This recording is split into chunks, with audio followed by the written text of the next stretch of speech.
Live streaming is on. Hello, Global Theater. My name is Gerry Fialka. Today is May 28, 2021. I want to thank Clinton Ignatoff for being here as the satellite conductor. Thank you so much, Clinton, and he'll be back. It is my honor and a pleasure to be here with Caroline Casey. Thank you, Caroline. Pleasure is mine. First question is, what's the best thing for a human being? See, so we compost our rude manners as a rogue species, and then we discern the pattern of evolutionary intelligence, the liveliest possibilities available at any moment, and offer ourselves to that. Wow, I like the word "that" because sometimes people go, what's the best thing? They go, what do you mean by thing? So you went that mode. I love that. Caroline, what's the favorite form of information what's your favorite form of information coming into you? Entheogenic plant sacraments, microdosing. Nice. It's my favorite form of social media is psilocybe mushroom microdosing. It's good. It's good for humans. The underworld is trying to save us. That is beautiful. You know, they say, according to Wikipedia, social media started with electricity, electronic word. So we have spoken word, printed word, and electronic word. And the telegraph started what they call social media. So you transcended that and said it goes way back when there were plants. Or undersended that. So a friend of mine was friends with Chief Marie of the Athabascans in Alaska, one of the last Athabascan speakers. And when she was dying, the tribe was like, oh no, we might lose the language. And she spoke fiercely and said, no, the language comes from the land. If you maintain your kinship with the land, the language will bubble back up, right? So there we go. That is good. I hope Chomsky knows that one. So why do you think humans collect or gather information? I think everything collects and gathers information. I think it's part of the dynamic, the symbolic language of the zodiac within us all. But it's the mutability. It's like we start, we consolidate, and then we extend. We extend our curiosity widely across borders, right? And then we inhale it back into our bat cave, and we go, I keep that's liberating. This is imprisoning. We compost that, and then we collage it and put it out again into the world. But I think dogs and cats and trees, and I think everybody does that. So if I said, is it more innate or more invented, gathering or collecting information, how would you respond? Oh, I think it's an intrinsic part of life.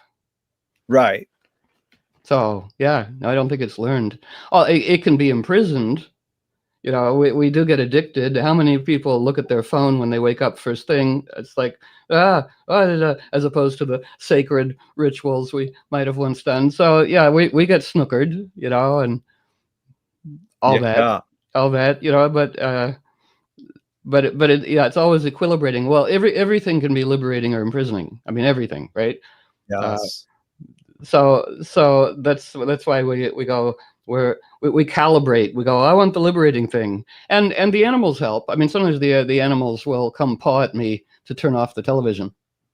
Like, oh, you have the higher moral authority. That's right. Outside under the stars, much better. I bow to I'll be with you in a minute. Right. Yeah, exactly. Or come to bed. I mean, animals never go to bed too late. It's just like, oh man, it's like I had a friend, Zen master Sansanim, really pretty great, pretty liberating guy. And I love, somebody said, what makes you a Zen master? And he said, when I'm hungry, I eat. And when I'm tired, I sleep. I'm like, oh man, I hope I get there someday. That's fabulous. That's really, what really you said really evoked simply walking down the street. When I see someone pushing a baby buggy, they're on their cell phone, it's like the dog and the kid aren't saying, hey, aren't we doing this together? Oh no, this is the only time I'm gonna blah blah. So no. Yes, exactly. Do thoughts create emotion? or emotions create thoughts, or it's I'm sure it's something to wonder about. Do thoughts create emotion? Certainly. Does emotion create thoughts? Absolutely. Sometimes authentic translation, sometimes justification. Well, they were mean to me, so whatever. But yeah, no. So I think we're in this great riptide reunion, right, of ancient meeting modern, and what's been falsely estranged, kind of coming back together. So people go, oh, thinking, and no, heart, and it's like, no, thinking good too. They like each other. Thinking, and they like, don't give up. It's a democracy. We like everybody.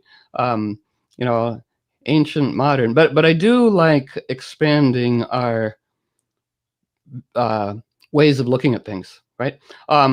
So I'm very fond of my friend Deborah Felmuth, who lives alternately in Syria and Vermont. And she says, in the West, we think of the future in front of us. Here it is, there we go, and the past in back of us. Who cares? And she said in the Middle East, it's the reverse. We're gazing at the past in front of us, and we're crafting the future by gazing at the caravan of our past mentors. I love that. That is amazing. There's so many modern thinkers that I study that you evoke completely. I mean, I have to overpraise this, what you've done to my psyche. But via Roy of Hollywood, we got to put it out to Roy of Hollywood. Roy, bless his heart. 20 years in the middle of the night. You have to realize I've been dreaming awake. And now I finally realized about 2 or 3 months ago, no, why don't you listen Thursdays in the middle of the day and you'll be more attentive? And now it's like going to shift the whole thing. But one person who's the hidden ground to Marshall McLuhan and James Joyce is Wyndham Lewis. And he said, what we're doing right now, which I feel so amazing to share this time with you right now live, is he said, artists live in the present and write a detailed history of the future. Yeah, that's one we like that in our repertoire. There is no only say in pondering, how did people go cuckoo and QAnon and delusional and everything like that? And it's like, dogma. And that's why it sort of swept through the yoga and astrology communities in this weird way. But once you believe something without having earned it, you're open to the despotism virus. And also, only one story. Only one story, you're in a cult, right? Yeah. We want many stories, expanded tolerance, But yeah, no, it's good to gather with your wizard self, right? And esteemed participants, citizens engaging, because there's many things to experiment with about how we can influence the world for good. How humans can rejoin the choreography of creation. So there you are, Pisces. I know that. I found your March 15th, right?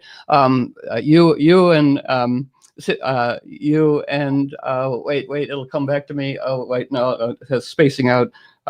Many notable people born March 15th. Ruth Bader Ginsburg. That's right. Oh, really? Yeah. Yeah, you and Ruth Bader Ginsburg. And the image for the sun in both of your charts is a reformed clergy officiates anew. It's sweeping out corruption. Beautiful. From whatever field you're in. So that's really good. And I was going somewhere with that, but I diverted myself. Many ways to participate. Right. So I like a friend was asked what his definition of maturity was. And he said to have access to all of one's resources. And it's like, that's a good start. So the astrological language, for instance, and many, many things that have been dissed but are liberating, is a language that loves to make all of us available to all of us. So how can we be on stage influential and backstage influential as well? So I've been very fond of, we all have our mentors. So sort of a spirit mentor of mine, Dion Fortune, who wrote and practiced esoterica in Britain in the 40s. Many, many things. But the British government hired her and the ritualists of Britain to protect Britain from the Nazi invasion in World War II. And her guidebook through that is extremely pertinent to us now, right? As democracy is in the balance, and it's a kind of infantile third grade nya black magic that's coming at us, right? But in the uncultivated magical realm of the collective, it's sort of vulnerable. So that's also like so it is right, the conniption fit inducing thing. It's like the dementors of doom accuse everyone of doing what they're doing, and it's like, no. So reversal magic. We just, we harm no one. We just send anything back to where it came from. There you go. Just, and I've had experience with that. It's often very witty. It's a boomerang. It's a boomerang with a pie in the face, right there. Boo, there you go. Because it's liberating. It's not mean. And Dion Fortune said, we're not out to harm anybody. But I love what she said.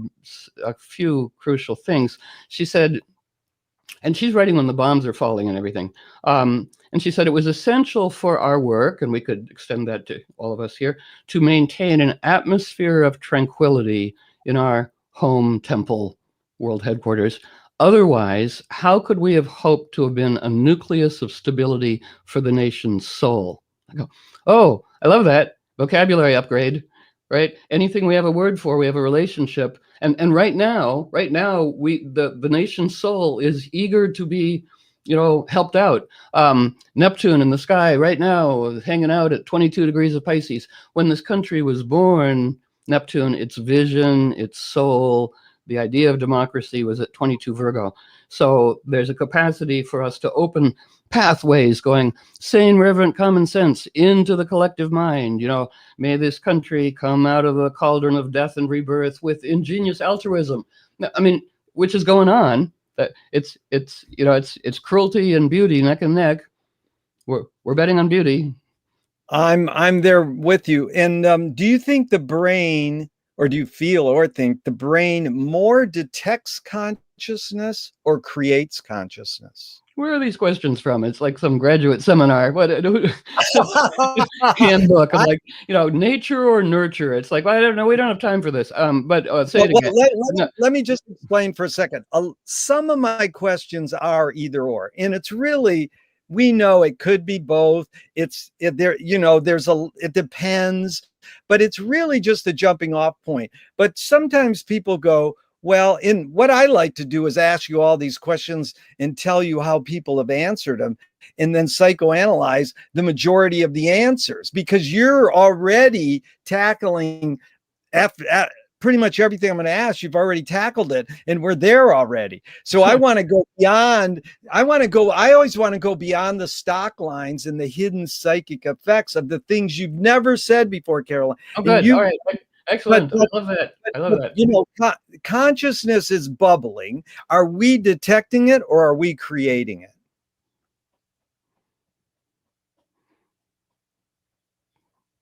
I don't know. How would a dog answer that? I'm not sure.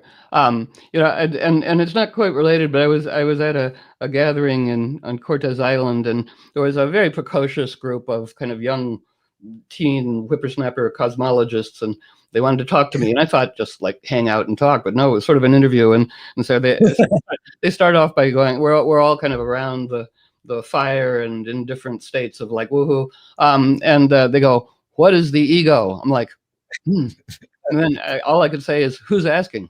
Right, and then going there, that handles that. Now I'm going off into the woods, but yes, consciousness.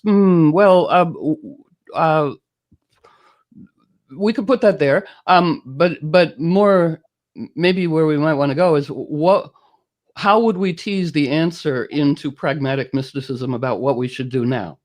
It's like, so what should we do now? I think that visioning, and collective visioning is a really, really good idea. It's critique and then the desirable vision. And there we go. I might have said this before. I'm eager to be lured into things I haven't ever said before.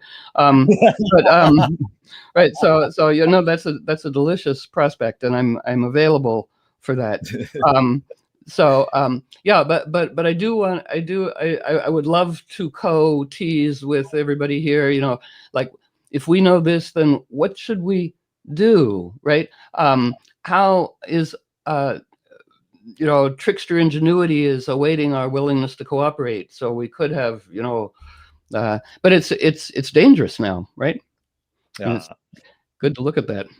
Yeah, no, this is so amazing because I'm about asking those stupid questions that those whippersnappers asked, because we're like, I'm in the presence of an elder, not elder, I mean, a guider. You're a guider. That jujitsu thing is like, you teach me so many great new words, like don't struggle, dance. That's like you have been listening.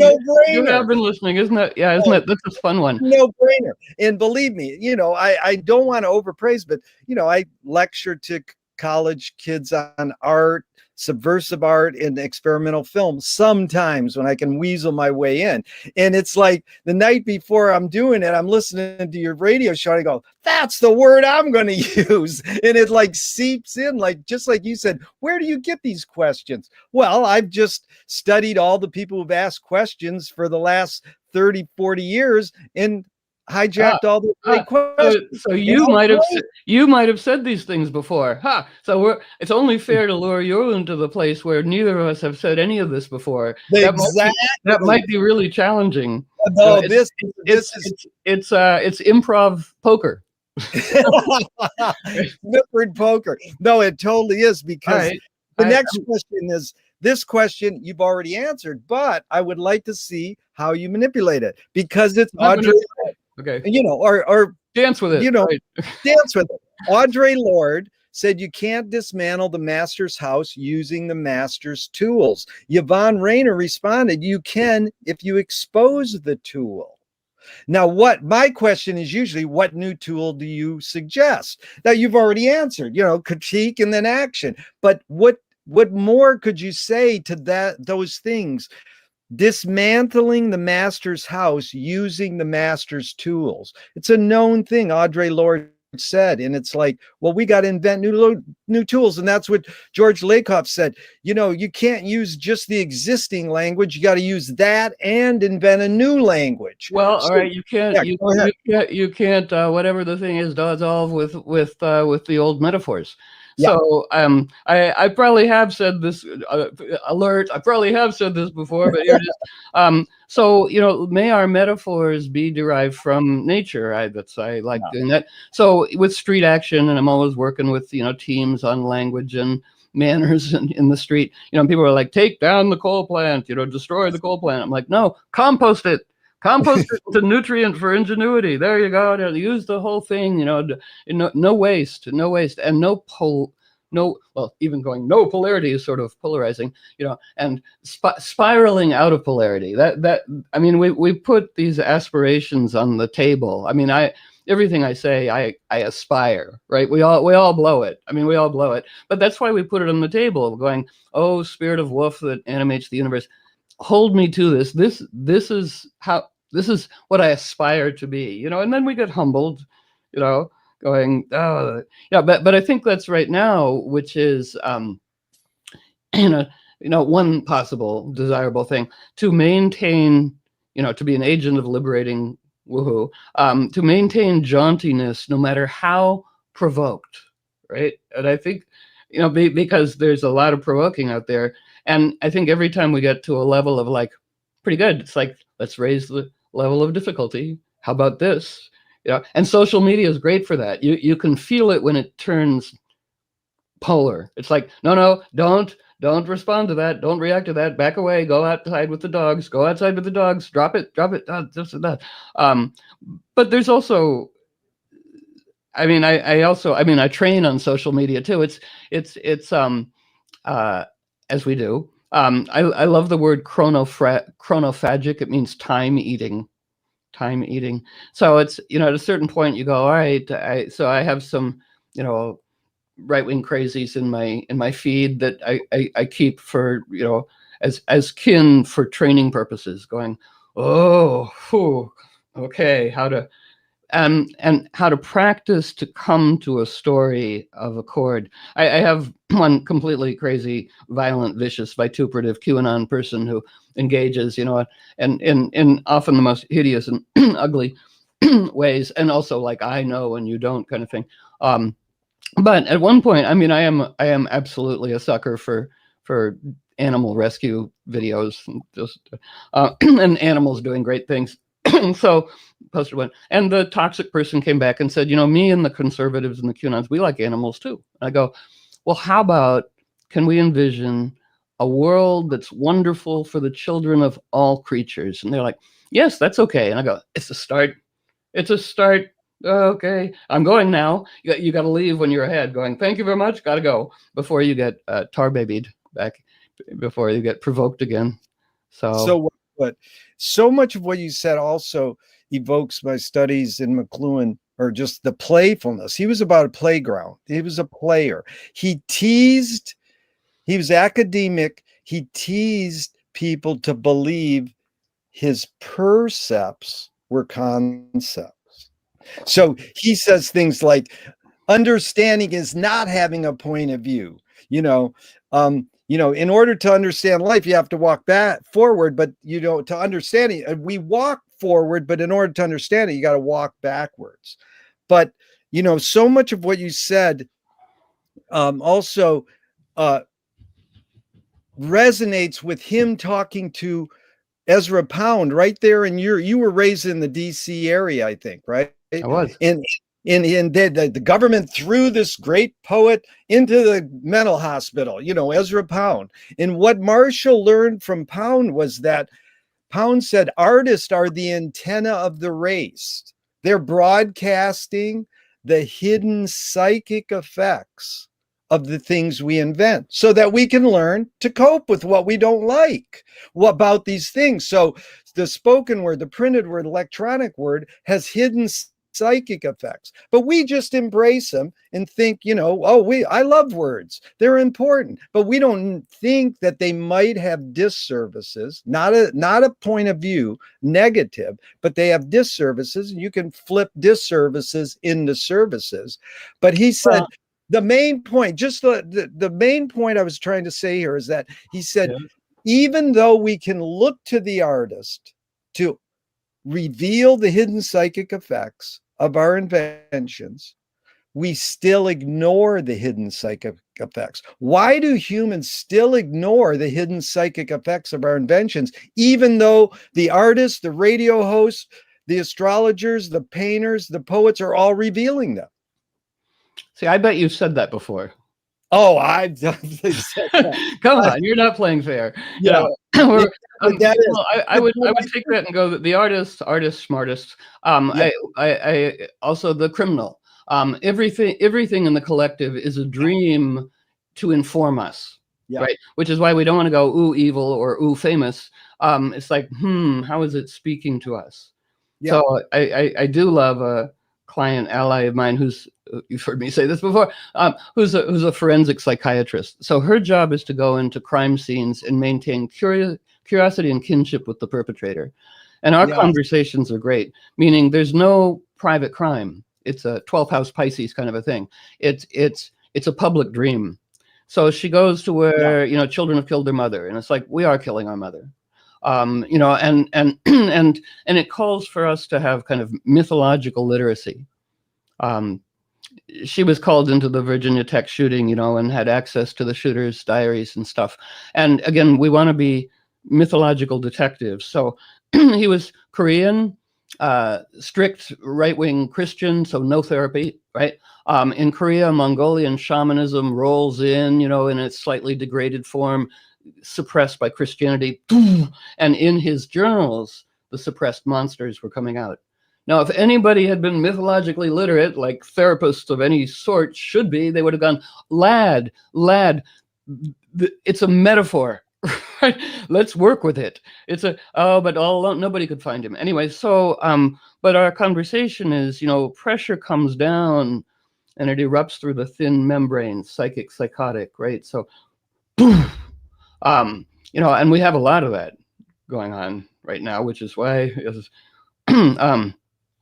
so for us to slow everything down, but it's all complicit going, okay, to slow down bad, evil, cruel projects, corporations, right. Remember Breck said, "What's the robbing of a bank compared to the founding of a bank?" Right? It's like it's proportion, right? So, so I love working with teammates who are just braver and wonderful, who are doing it for us. My friend Diane Wilson, fasting 38 days to prevent destruction of the bay. But this dedicated.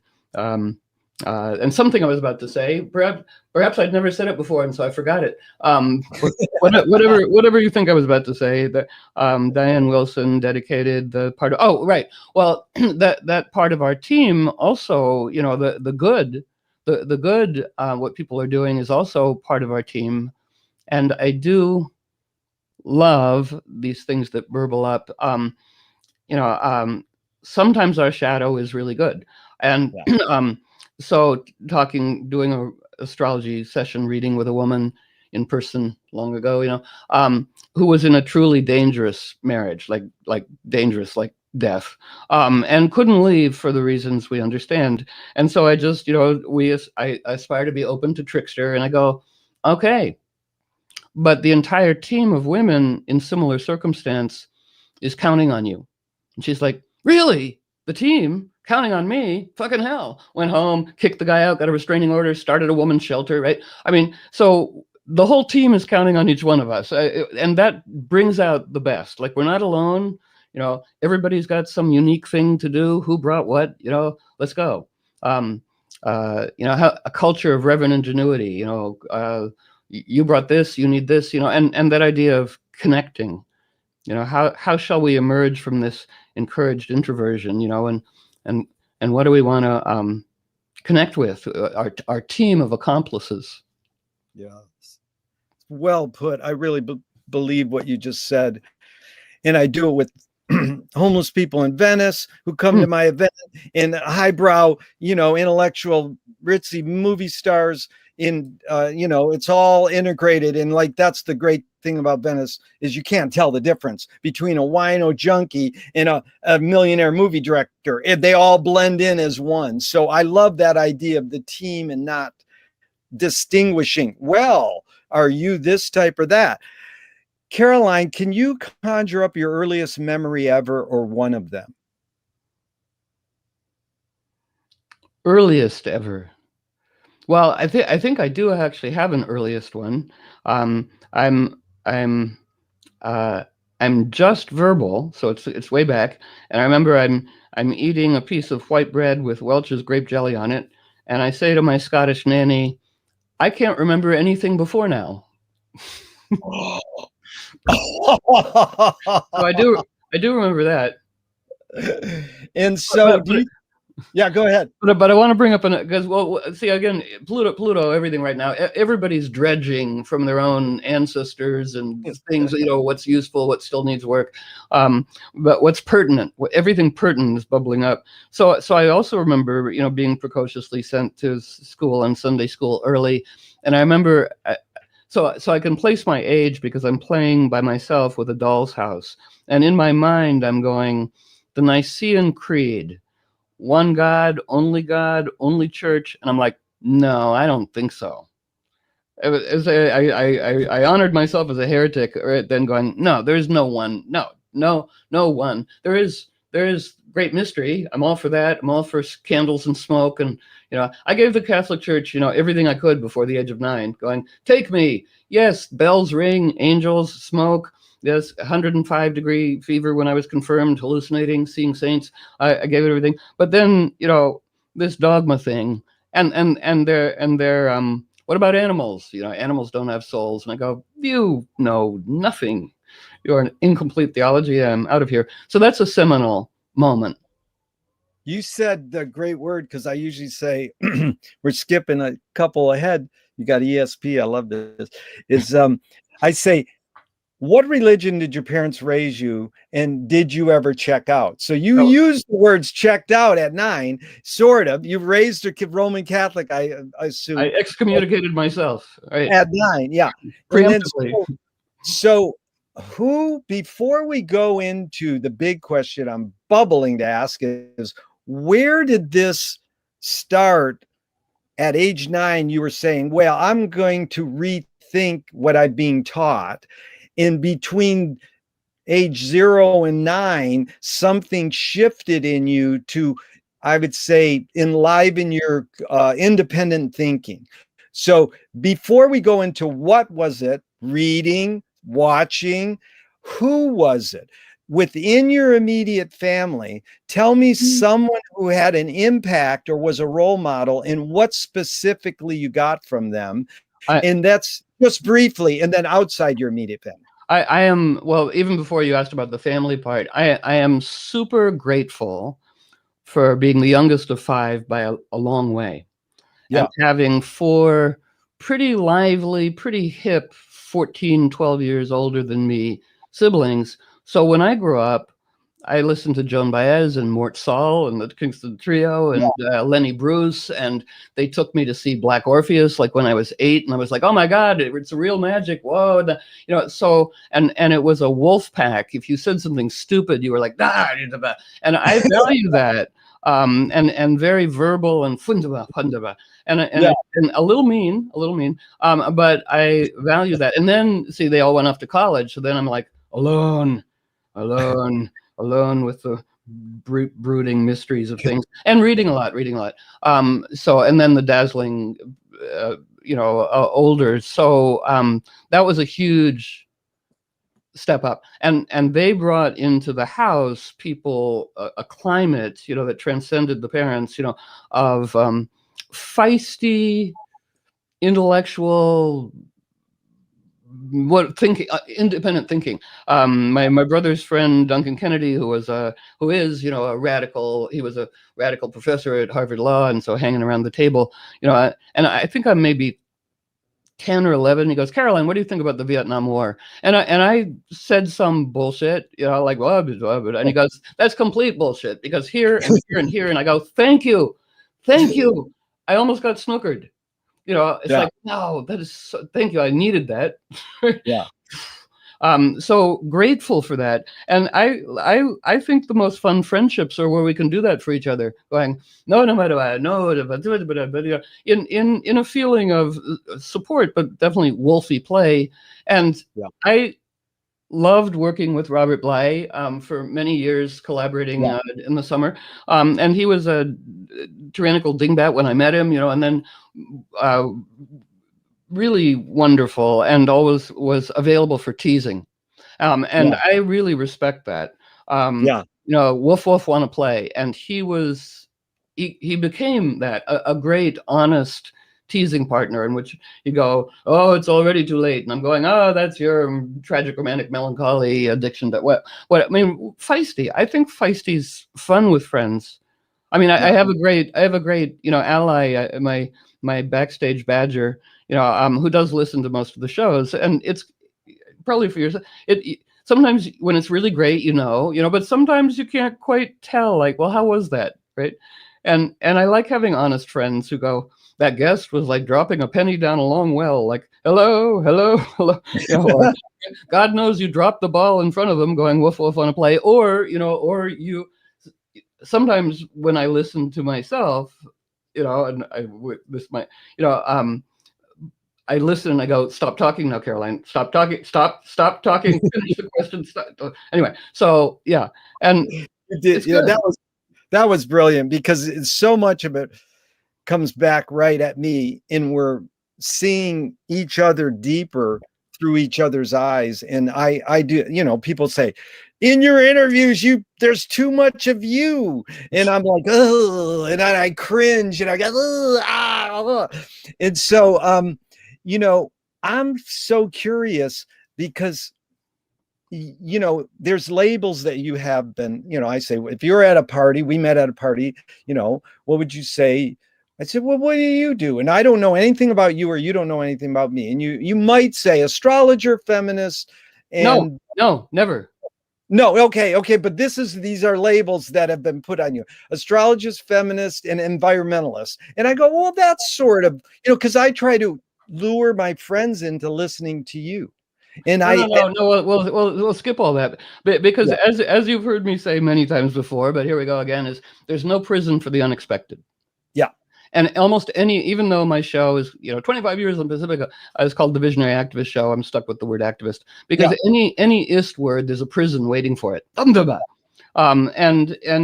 I do keep this. I have said this before, but I like it a lot.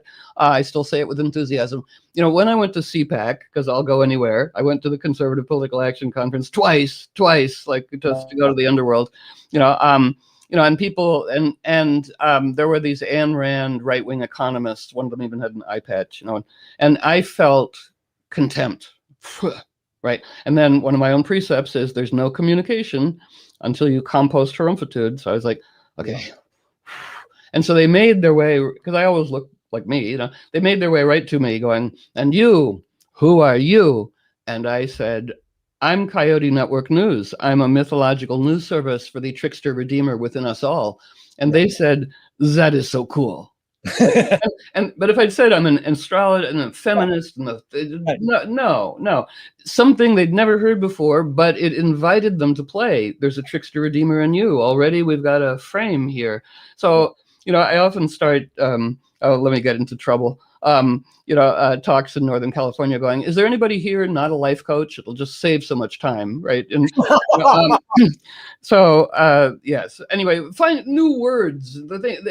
Brands. I want to throw brands into the cauldron. I know as I'm multi-marketing, but it's a little spooky. The brand thing, getting to sell. Right. Yeah. But I think, Caroline, it's that words have services and disservices, and we want to, like Lily Tomlin's great writer Jane Wagner said, reality is just a collective hunch. So we're using words that are collective hunch. What we all sort of agreed. And what I love is that you go deep into etymology. Well, where did this word come from? It doesn't mean that you can't change it. Like wolf. There's two in the etymology online. There's two woofs. I sent them to you. There's two explanations where the word woof came from. W-O-O, woof, woof. Yeah. Oh, I just asked a dog. Woof. Yeah. And so we know this is always morphing and changing. So we don't have to say, well, it started out. And this is something that happened to me. I looked up the word weird in etymology, and I thought it said someone who has ESP, something like that. So I started repeating that. No. And then it wasn't that, and weird came from something else. My idea is that my question to you is, you're a wordsmith. You know how words are, their origins, you know how they've morphed, and then do we have a right to change them and expand on them and misuse them? What do you mean by right? Should we do that? I don't know. I think words are magic, invocative, and it doesn't mean that we should tiptoe around and like, oh, I had a bad thought or said a bad. It's the habitual thing. Late great channel friend of mine, Jason Starks, said, people argue so hard for their limitations, right? Yeah. And then I sort of danced with him too, going, let us argue more ardently for our liberations than we used to argue for our limitations, right? And we go, right, how to play the thing. And also I put I'm aspiring language craft person. But I do think it's important for all of us. It's part of our skill, and eloquence. In indigenous culture and also back in the Greek democracy, eloquence was one of the four cornerstones of participating. And I think language, the more metaphors we have, the more words we have. I mean, I am embarrassed. I just hardly speak another language. I mean, Americans, we're so infantile, right? But I think the more languages we have, the more whatever, the more forms of participatory cahooting we have, right? So, and then just in language play is fun. And then I like, as perhaps you do, having allies, who hold us to our standards, right? So, Yeah. so I really like this little simple thing, right? Which is from got to get to. Yeah. I've got to do a radio show. I've got to do the thing. I got to, and it's like it's outsourced Saturn, and it creates resistance and infinite procrastination and self-sabotage, like some of us know, right? But get to is a Jupiter thing. Like, yeah, I do. I get to play with Gerry. I get to, so that we're choosing whatever's before us, going, oh yeah, all right, we'll do this. Yeah. So and then, whenever I say, oh, I've got to do that, then I have friends who go, oh, you mean get to? And I go, thank you. That's right. Okay, right. Yeah. Yeah, I tend to say, people go, I got to do this. I should do this. I have to do this. I goes, there's no got tos. There's no there's should haves, but you have a choice. But what I love, I'm sorry I brought up those topics that you are pursuing, whatever, dancing with, is I would like to know the through line, because I did read that you studied semiotics. The through line, that was a cover. Yeah. Yeah. Okay. Very good. But what's the through line where you went to college and you studied, and then where did you learn astrology? What attracted you there? What attracted you to feminism? What attracted you to environmentalism? Like Rachel Carson. Don't use those ISM words, but okay. Yeah. But I'm just saying, but more so, you pursue these things, whatever, if I can. Or they pursued me. Yeah. All right. Fumble on the words. Let me try to explain. I'm curious on you as a radio host, or someone who's done radio for 20 years. If 25. We could talk. Yeah, if we could talk about radio, and so there's some sort of through line that got you attracted to astrology, feminism, and environmentalists, and then as a radio host. So, you can tell me or us any of them, but just sort of the through line, because you talked about at 9, no more, or, I'm going to rethink this Catholic religion thing. So then you're a reader, like, who are you reading that leads you to these initial sparks on these different pursuits? Like who was the initial spark, sort of? That's what I'm asking. You've already mentioned Robert Bly, and I know you've mentioned James Hillman as your first radio host, but maybe some of the others that sort of sparked you into that through line. I'm sorry, we're out of time. All right. Okay. All right. Let me do a fast thing just for fun. So I do love inviting us all to think of our lives like spiritual detective novels. Every quirky thing is a clue. So it's true. I remember when Billy Adler, the first gay person I ever met in 3rd grade, clearly, and he brought a magic 8-ball to school. I'm like, oh, magic 8-ball. I love this thing. That's really great. Reply hazy, ask again, and then we had a fair, and I insisted on being the fortune teller. I mean, really, like with a ball and a thing. This is 3rd grade. So we go, all right, so the seeds are kind of there. And our neighbor, Mrs. Dennis, said she saw fairies. And so I was like, okay, all right. And I was sent to school early because I had apparently a quite compelling imaginary friend going, time to socialize, Caroline. And I remember because I went to kindergarten a year early, and I loved my teacher, whose name really was Miss Wigglesworth. And I remember my mother on the phone at the end of the kindergarten year on the phone with Miss Wigglesworth, and my mother got off and said, Miss Wigglesworth thinks because of your age, you should repeat kindergarten. I'm like, oh boy, I love Miss. And my mother said, it's not considered a good thing. And I learned shame. I violated some social code, but I didn't know what it was, but I learned shame, and yeah, anyway. So the last day of school, everybody's saying goodbye to Miss Wigglesworth, and I go, goodbye, Miss Wigglesworth, pretending like she goes, oh, I'll see you. And I wept and wept. Okay. So learning shame, going, all right, there we go. And then, then go to, a fancy boarding school, get kicked out, indefinitely suspended senior year for many things, going to an anti-war march, and we were all dropping acid and stuff. And so I come down to Washington, D.C. My parents are bewildered, but they've been worked over by my older siblings. And I'm just hanging out in my senior year, just kind of like, we'll just see what's up. But it's lively, right? It's 1969, 70. And I come down the stairs on December 4th, 1969, and my father's hometown buddy from Clinton, Massachusetts, Bill Sullivan, is on the phone. Bill Sullivan, I knew, was the #2 FBI guy at the time. And he's on the phone with J. Edgar Hoover on December 4th, 1969. And he's confirming the assassination of Fred Hampton and Mark Clark on the phone. And I'm creeping down the stairs listening to him as a kicked out of high school radical, and he sees me and he goes, "I'll call you back."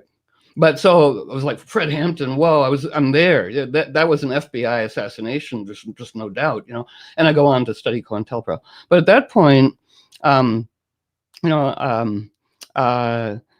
buddies with Andy Weil. I met him when he was a Harvard undergraduate, friend of older. See, many blessings from older siblings. Hip people come into your life, and Andy really had a salon. He was working at the National Institute of Mental Health, so he had a legal importer's license for exotic things. So he had a lot of friends, and I was like the kid who got to hang out. There were people clerking for the Supreme Court, people coming back from India, left-wing writers. Yummy.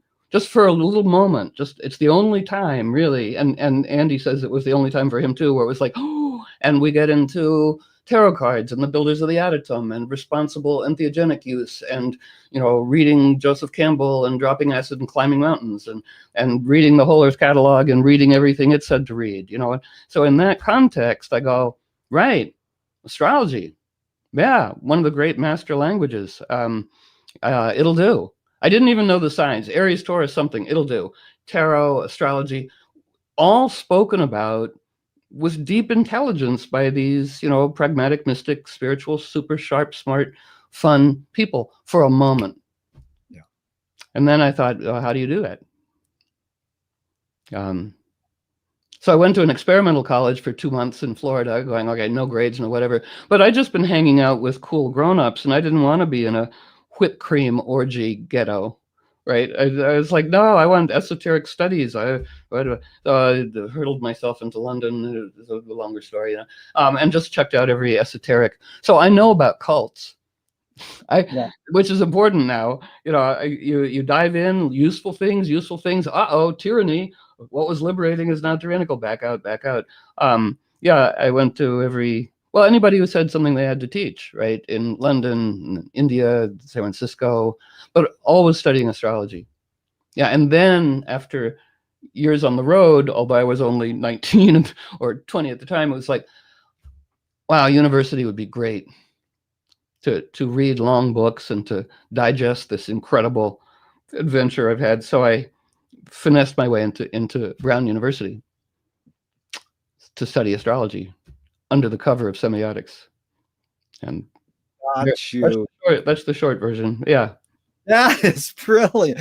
No, okay, so you did that well. Now I imagine you could talk about environmentalism and feminism fine if you want, but also into radio. What was the thread into radio? That was so well put. One quick key question back. Did you see the documentary on the Process Church?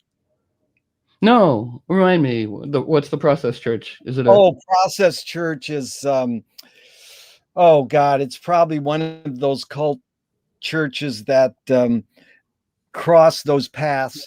Anyways, I'll send you a link or whatever, but it's a spinoff from what? It's George Clinton, Parliament Funkadelic, put some of the Process Church in his album. So that's how kids like me found out about him. But then Ed Saunders wrote in his book about Charlie Manson that the Process Church was behind him. And Process Church was sort of like satanic parody, like Church of the Subgenius, but maybe they weren't parody. So you wonder, how much parody in reality is when we get to cults.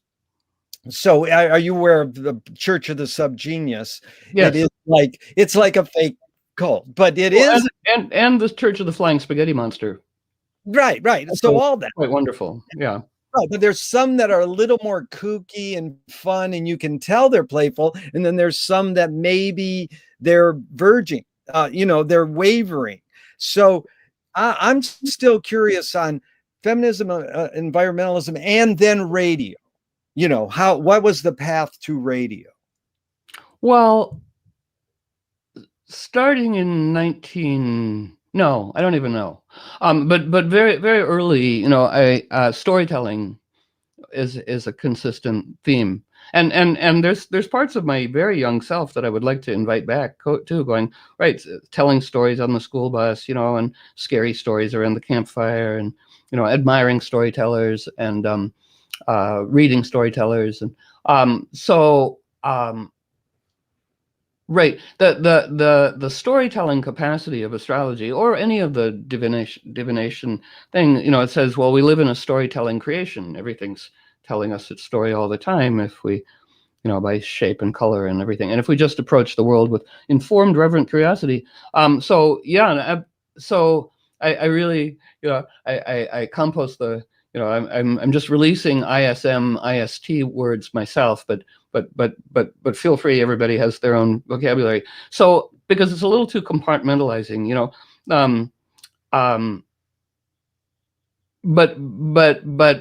so, all right. So Carl Jung, I put on my altar early.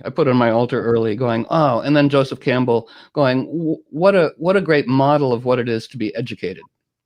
Yeah. But only recently did my friend Georgia Kelly inform me, because I knew all these people pretty well, is that Joseph Campbell voted for Reagan. I'm like, no. Oh, the icons go down.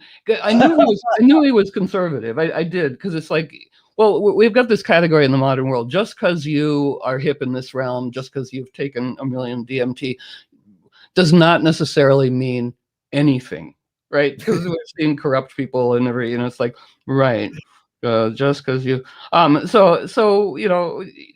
I think it's good that, I did see Joseph Campbell backstage and say some, appalling things that I think is just part of the mix, that we don't make anybody, a guru, right? So, anyway, so yes, all of that. So, but of course, equal, of course, we just need more better words, of course, stewardship, of course, animism, everything's alive, and, cultivate a tender regard, and of course, love of animals, and, but also, I am very fortunate, the family was cultivating, the siblings, and then they all go away. But and I went to, I had the best schools to rebel against. I went to the best schools going, this is not education, this is privileged nonsense, and it's whatever. But it was luxurious to be able to do that. But at the boarding school I went to, which was the sharpest and toughest and smartest, I've never worked so hard, ever, like 2 hours of Latin a night, write a French essay, do the, well, real okay. But it was the girls' school that was considered smart, and the boys' school was really the dummies. And that was pretty consistent, and so I had to go, no, let's treat men equally, poor things, right? So I had a kind of reversal dynamic. But yes, of course, equal, of course, all of that, of course, right. So then, so storytelling, astrology, storytelling, equinoxes and solstices, start giving talks and working with musicians, and, evolving a kind of theater, still crafting like how to do it. And then a lot of talks at conferences, right? And so Sounds True, Tammy Simon, maybe she'd be praised, approaches me, and she was wary of astrology, right? Because she still, wanted to please daddy in some way, and astrology, Buddhism, okay, but astrology is kind of iffy. So she was like, no, but if we're going to do it, it's you, because you make astrology smart. And I'm like, okay. So it was a good challenging thing. We did a week of recording and whatever. And then that goes out, and I get a call out of the blue from KPFA in Berkeley going, KPFA gave us your recordings and we played them on the air, and we got this huge response. And would you like a show? And Pacific is a pain in the butt and it pays nothing. I go, perfect. I know what I want to do. Yeah. Yeah. So I did. And radio is an important medium. I've been so enlightened on it, and I appreciate your show. And just to go back a step, one thing that Campbell, that you enlightened me about Campbell, he voted for Reagan, that I like is Finnegans Wake by James Joyce came out in 1939. Talk about knowing other. I'm like you. I'm ashamed that I only know one language. In this book, he put 64 different languages in one book. You know, it's Wait, got who? James Joyce Oh. in Finnegans Wake. There's 64 different languages. Really? 4 years after Finnegans Wake came out, Joseph Campbell writes a book trying to explain Finnegans Wake. And he's carrying the book around with Jean Erdman, his known wife, you know, great dancer. And she goes, "You love that book more than me. Let me see that book." So this book came out in 39. She grabs the book and finds the TV script that's in the middle of Finnegans Wake. TV's just being invented in 39. And Joyce put a TV script in the middle of Finnegans Wake. She becomes she's a famous dancer. She takes that TV script and makes it a world-known dance piece and tours the world. And she's more famous than Joseph Campbell until he gets on Bill Moyers. So it's an interesting thing because I'm always curious. You know, something I would love for you to pursue if you haven't is reading Finnegans Wake out loud with a group of people. Wow. Something that you do with a book that you normally don't do with a book. And it turns an eye experience into an ear experience. You have to look at this gobbledygook language being mispronunciated by human beings and see the words all scrambled, but hear how people are saying them. And so it's truly like hearing your show, your radio show, is like me reading Finnegans Wake with a group of people. There's 50 Finnegans Wake reading clubs across the world. All right. So let me ask you. Huge. Wait, go ahead. Easy. For you, how do you tease reading Finnegans Wake into immediate pertinence to us all now? Oh, it happens every time you read a page. There's references to whatever happened in the news that day, to your personal life. Okay. You know, it's a what do you call those balls you look into? It's a crystal ball. It's a divination device. It's a divination. It's a divination device. It is like astrology cards. It is like I Ching. It's I Ching. Or you say I Ching or I Ching? I say I Ching. You say I Ching. Okay, it's like I Ching. Right. But Jung is in deep in the wake. Joyce listened to shortwave radio in Paris in the 20s and wrote it all down. So Carl Jung is in Finnegans Wake. You're in Finnegans Wake. We could find you. We could find all your words, and you know, they might be misspelled. Yeah, but the point intrigued me. Yeah, well, no, it's because in McLuhan was probably the only guy really person who broke the code of Finnegans Wake. I mean, if you really want to go deeper, the secret police in England studied Finnegans Wake to learn Masonic temple. In CIA used Finnegans Wake to invent MK Ultra. So like what I'm trying to get to with all that was just a quick divert with Campbell, because I'm glad you brought him up, was storytelling, because so many people go to this thing called storytelling. And I know that stories are like food, that's important. And my question is sort of on Peter Greenaway, a great filmmaker, said cinema is much too rich a medium to be left to storytellers, because 138 years of films, we basically had people filming plays. They're telling a story with, you know, there's a lot of experimental filmmakers and there's a lot of people who expand. We know that, but in general, cinema's sort of been hijacked by narrative.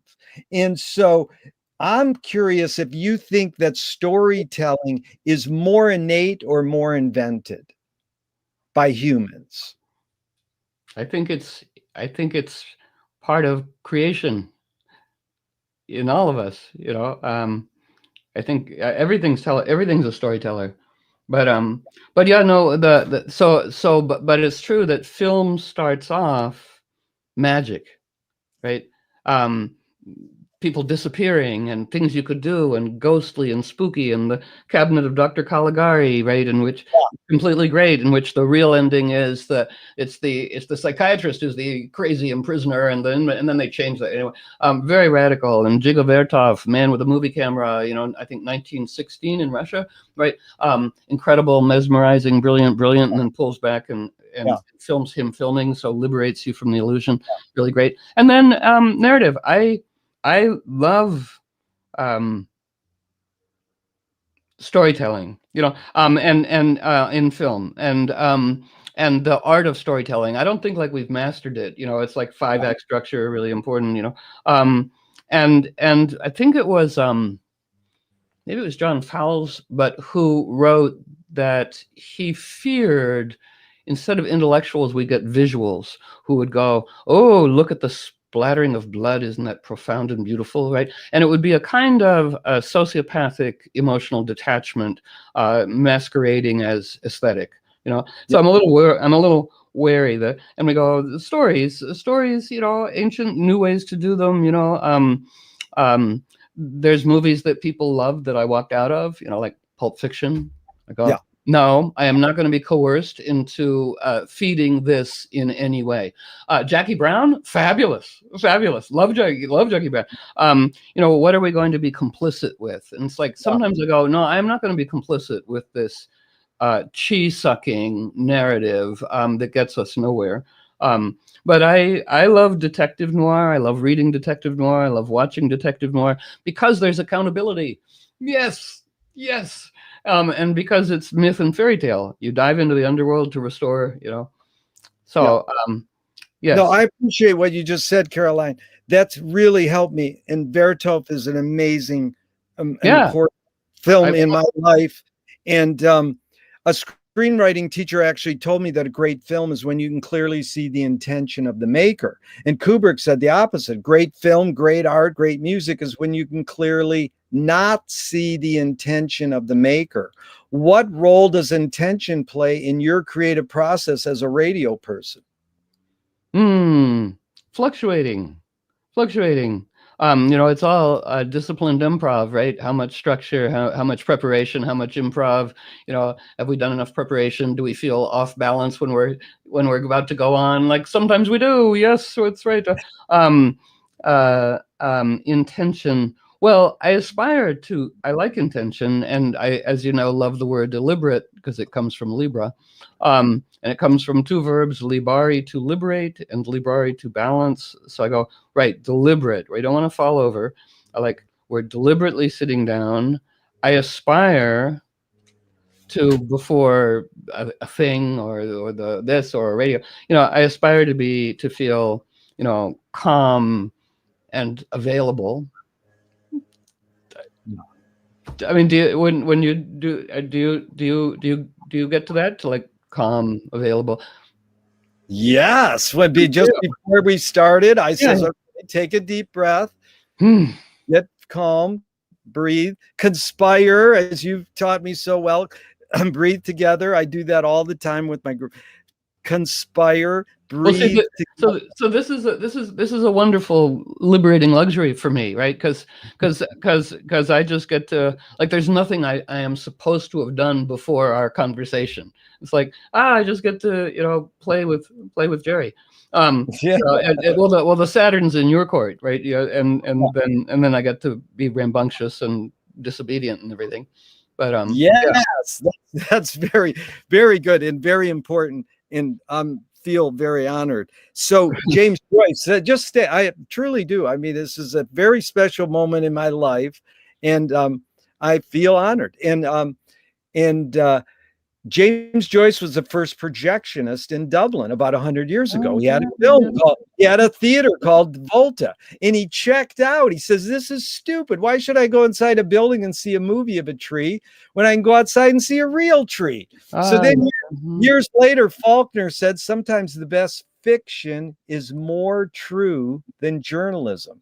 Why do we have to recreate things in order to get them? Why do we have to go to a theatrical play of people acting out life? Why don't we just live life?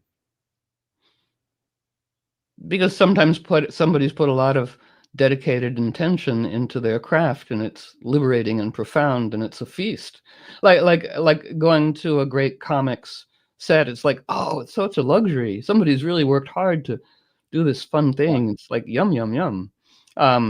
Culture, and on stage and backstage are such useful, always available. Yes. So as you're a creative person, you create your radio show, you do deliberate improv. This is when I worked for George Carlin for a half a year, and he said, in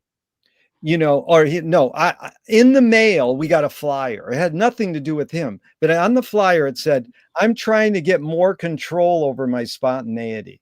Well, he is. That's true in his chart. And that's an amazing line that I learned while I was in his midst. But this is something that I'm curious.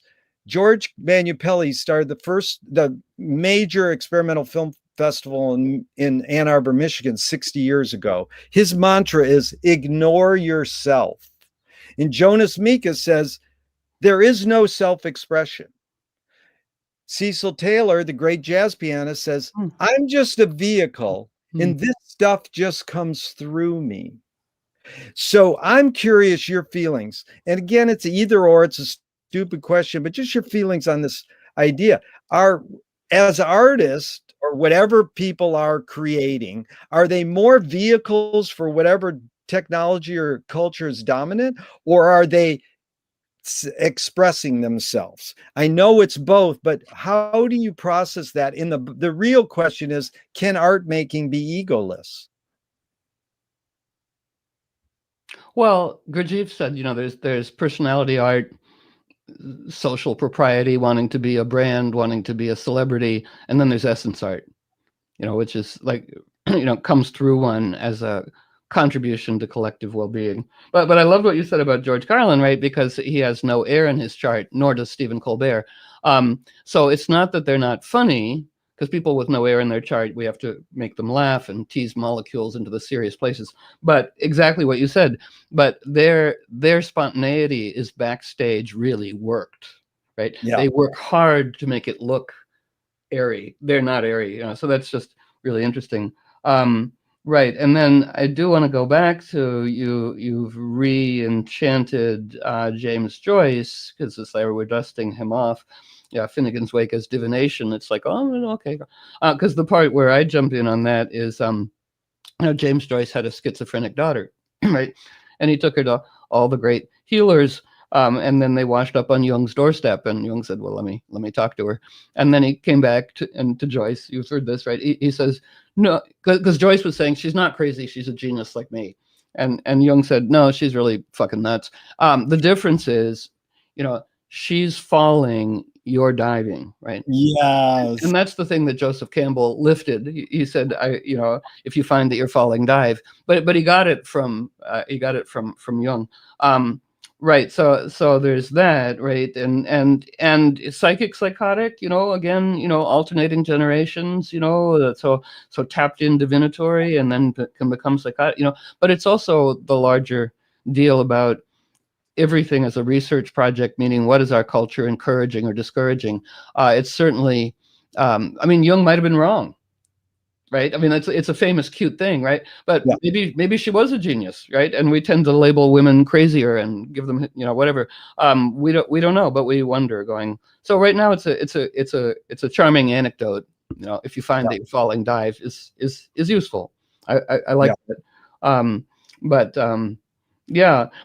so, when you care and stewardship for the environment and equality between gender and humans and animals and all of that. So, we meet people who are mentors. They might be, borderline psychotic, crazy, impossible, too expensive friendships that we have to calibrate, but they give a lot. So when I went to Brown as somebody, I mean, I'd been on the road, in a weird way, and for 2 years, so I wasn't going to live in any kind of dorm. But I met these fiercely smart people. I still salute them. Crazy, but as they say, I gave them spirituality. They gave me anarchism, right? And really smart stuff. So Sir Herbert Reed, things that are important, that we accumulate along the way. Sir Herbert Reed, great anarchist British writer, who says only those serving an apprenticeship to nature can be trusted with technology. It's like, there we go. So that's, and it's, that's an excellent guideline for now. Yeah. I think let's just put some standards on our table and go backstage to dissolve the tyranny. Because we know with people in a cult, you can't talk people out of it, because it's like once you've returned the rental car, you can't back up, right? There's no way backwards, right? And so that's why I think backstage, going to the source of the problem in a clean way is important. Well, did you? I'm grateful to Mary Trump's book, right? Too Much and Never Enough. Yes. Right, and it's really still useful, because the crazy people want him back in office in 2025, and it's like, but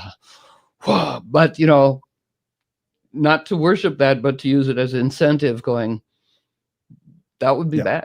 That would be very bad for the earth and everything. But there's a lot on the line. I mean, there's a lot right now on the line, to see Voting Rights Act passed, to see filibuster, all those things that were flimsy excuses to protect white supremacy, dissolving, Neptune, Solvay, Caligula. Let's see the impediments dissolving. That's why we're humbled, and mythology is not something we study, but we're available to play in those realms, because it's kind of what we need, trickster and mythology and backstage magic now, because the Dementors of Doom are just in there messing with the voting machines, and it's just out of control, and dangerous, violent and dangerous, and so I think backstage work, with the likes of everybody, is well, because I've said it before, but I'm going to say it to you and your team. In keeping with Dion Fortune's work, I think it's good to go backstage to help liberate many of our fellow citizens from the delusional tyranny virus in which they are currently enthralled.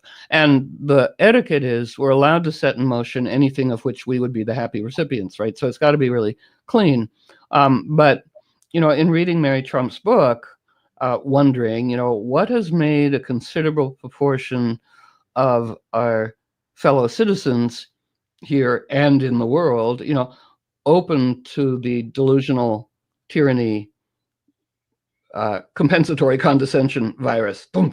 And I've said dogma and everything, but that's why I'm interested in possums and honey badgers. Have you heard me say this before? Okay. Well, please tell me it. I don't know this one. Oh, okay. So possums and honey. So all human problems, I firmly believe, are to be found by humbly asking nature what the solution is. Asknature.org, a great website by Janine Benyus and E.O. Wilson. It just opens with a question box, and you type in any conundrum you have, and it tells you how nature solves it on a design level. And we go, right. So, honey badgers and possums are immune to cobra venom. And cobra venom, like a virus, is a marvel of symmetry. It fits right into mammalian breathing receptors. Poof, it stops your breathing. But honey badgers and possums have evolved, here comes Neptune, right? Here comes Pisces wizardry, to shapeshift their receptors so the venom no longer fits.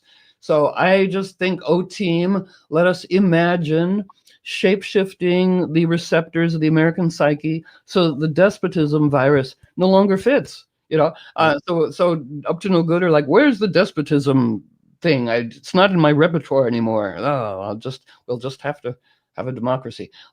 So I think that that's part of the work, right? And then whatever opportunities open before us all to be agents of awakening, to have voting rights and protections, passed, real engagement. I think the Arthurian legends, and well, I don't, yeah, I mean, Campbell voting for Reagan really did is like, oh boy, okay, because the Arthurian legends, as he knew, well, he was an elitist for sure. It can get you trouble, but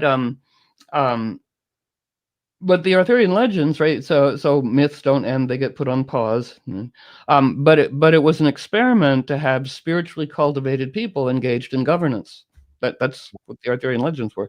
But then at the end, what passes for the end, all the spiritually hip people go away, right? Arthur to Avalon, to Pilates classes, and Merlin to the wilderness with the sexy festival nymph, right? And that's why the world's in such a state. So it's that idea of calling it back, and for the Pisces, Neptune, 12th house part of all of us, the exile, even if we look like we fit in, the exile and then the return. And I think now is like, ollie income free. We need everybody back. Come on back. Who brought what? Ingenuity. Who's got a skill? Yeah. I love what you just said. It reminded me of the fact that I think, why don't these young people who know how to write codes and algorithms just make guns that won't shoot at people? Like if you point it at a person, it will go gink and it'll just click, but no bullet will come out. I mean, it's not like impossible. You can or the little flag, that says baby. The flag goes out, but better. Yeah, Utah Phillips says that anarchy, another word you just mentioned, is making rules for yourself and not other people. Who's entitled to make the rules? Well, I think there are intrinsic Saturn limits. You might call them rules, like to the planet, right? So like in practicing trickster Aikido at CPAC, right? So right-wing guy says, no EPA, no protections, no clean water, no regulations, because I want to play the games that I want to play. And so I go, oh, well, that's interesting, because the essence of games is rules. And he's like, oh. Wow. And I go, in fact, we're on the planet, and there's only so much water. That's it. There's a finite amount of water. That is it. Cleopatra's bathwater and fracking water and what you drink. That's it. And he's like, oh.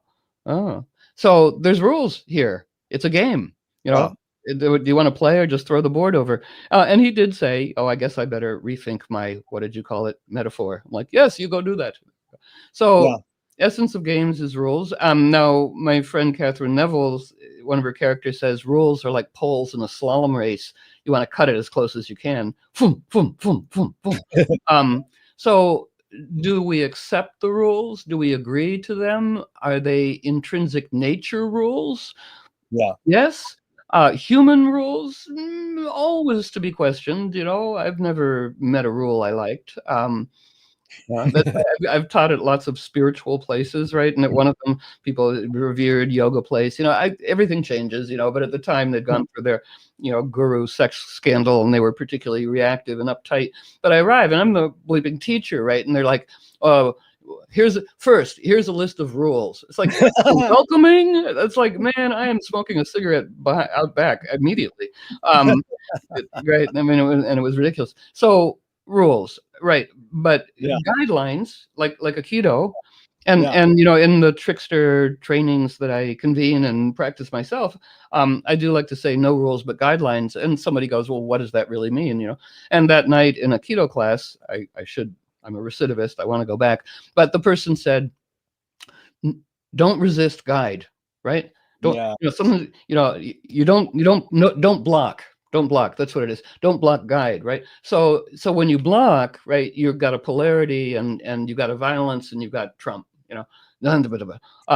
we strengthen what we resist, right? So I do so admire Aikido and tease it into linguistic Aikido. So don't, right. So no. So again, so just that, don't block, guide it, going, there you go, off stage to you, into the cauldron of oblivion. Good luck. And read some holy books, and no Wi-Fi for 10 years.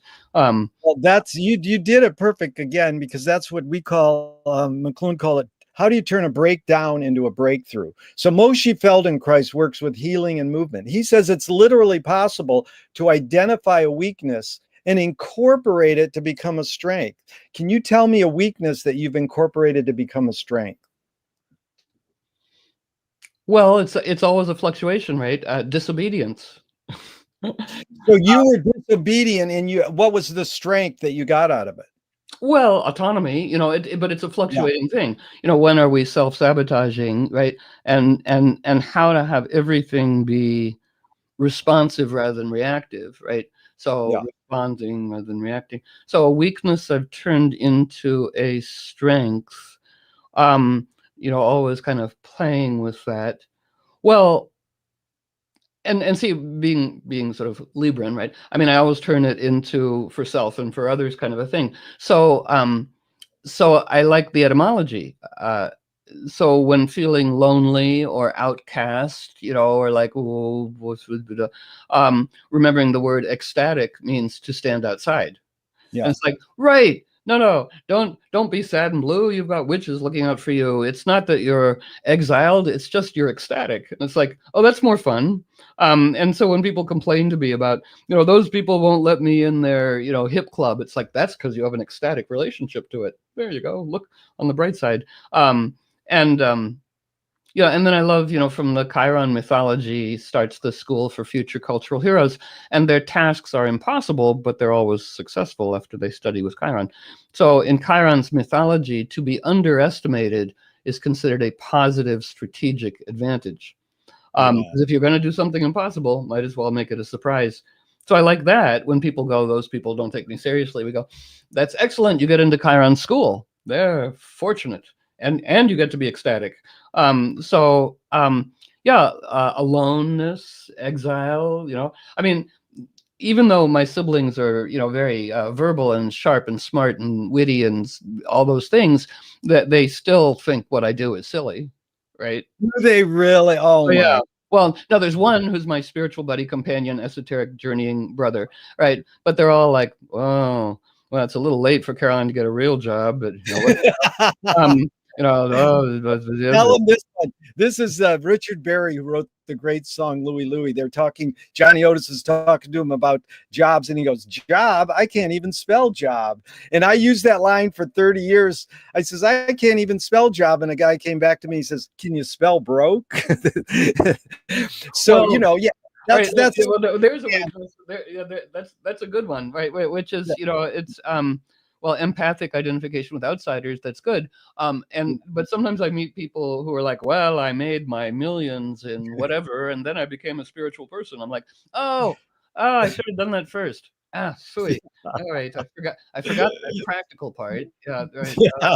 Yeah. So that's a what's a fluctuating thing? Nothing. It's all a noun, all a verb, right? I mean, a weakness become a thing. It's like, oh, I forgot to pay attention to practical concerns. No weakness, yeah. But it's something to kind of work with. Anyway, I haven't. Well,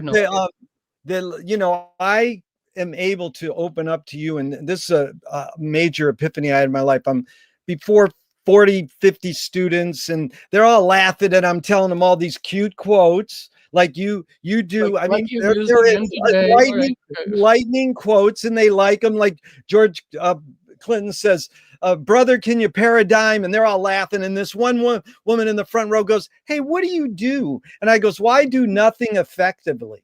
And everybody laughs, and she gives me the evil eye, which will never erase out of my memory. Like, that was a bullshit answer, Gerry. You should have been honest with her. And I wanted to go up to her later and tell her, but it was the eye contact. Now, what you bring up with metaphors is also important to me, because I've heard you say before, well, I want to credit all these people I take their lines from and regurgitate, I reword them, or I repeat them. We want to give them credit. Attribution. Yes, attribution. Yes, I love when you do that, because I often reword them, and not always, but I try to give the credit.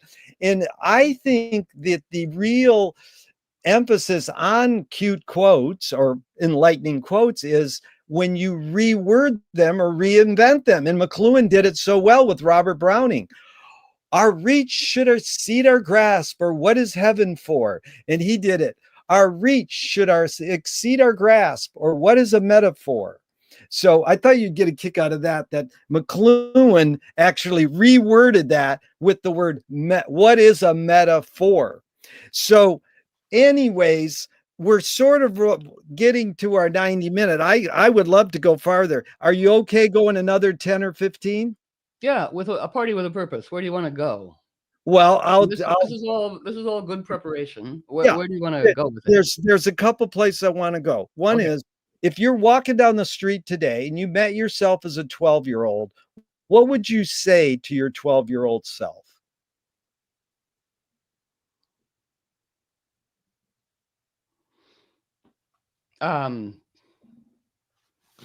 Don't yearn for a partner.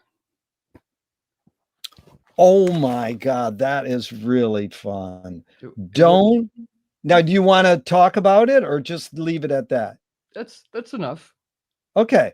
This is good because I want to be brief on this one too, if you could. I hate rules, but these are 5 Alan Watts questions. And I usually ask people, keep your answers 3 to 5 words if you can. No big deal. 3 to 5 words, right? Okay, this is Alan Watts. Who started it all? Well, Alan Watts was a smartass, so I'm not gonna. If you limit your questions to 3 words, I'll limit my answers. They are. They're all. I'm just gonna go. But what I like about Alan Watts is his delineation of the problem of Western Europeans and Christianity, that they suck the finger instead of going where it pointed. Nice. Suck the finger. Yeah. No, I understand his strengths and weaknesses, and you help me. Right. Excellent. They suck the finger instead of what? Going where it pointed. Yeah. It's a really useful one. Yeah. Right. So it's about authenticity and all. Yeah. Yeah, that's very good. And so I'm not saying all these questions are his questions and they're under 5 words. Just off the top of your head, who started it all? No, I'm not interested. Oh, you mean are we going to make it? Still not. I can't ask all 5 of them. You can, and I'll tell you if I'm interested or not. Okay. Oh, that's fine. The question carries no obligation, surely. Oh, that's you. Right. A woman who I was wondering if you've ever interviewed, and I want to interview. She says, just because you ask a question doesn't mean you have to answer it. And I'm like, totally there. That's Rebecca Solnit. Have you ever interviewed her? No, we're a little, we're different, but yeah, I admire her work. Yeah. Profligate dedication. Yeah. Yeah. Prolific, not profligate. There we go. Yeah. Are we going to make it? I tossed that question into the cauldron too. It's all questions about what's going to happen are irrelevant. As this deep introversion pandemic year, and my approach to this beautiful language has been, what's going to happen in any disguise is useless. There is no certainty for anything, and it was always a booby prize. But what's available to dance with, there's quite a lot. And partnering with intelligences that are greater than our own as an experiment, I think is the field of play. Right.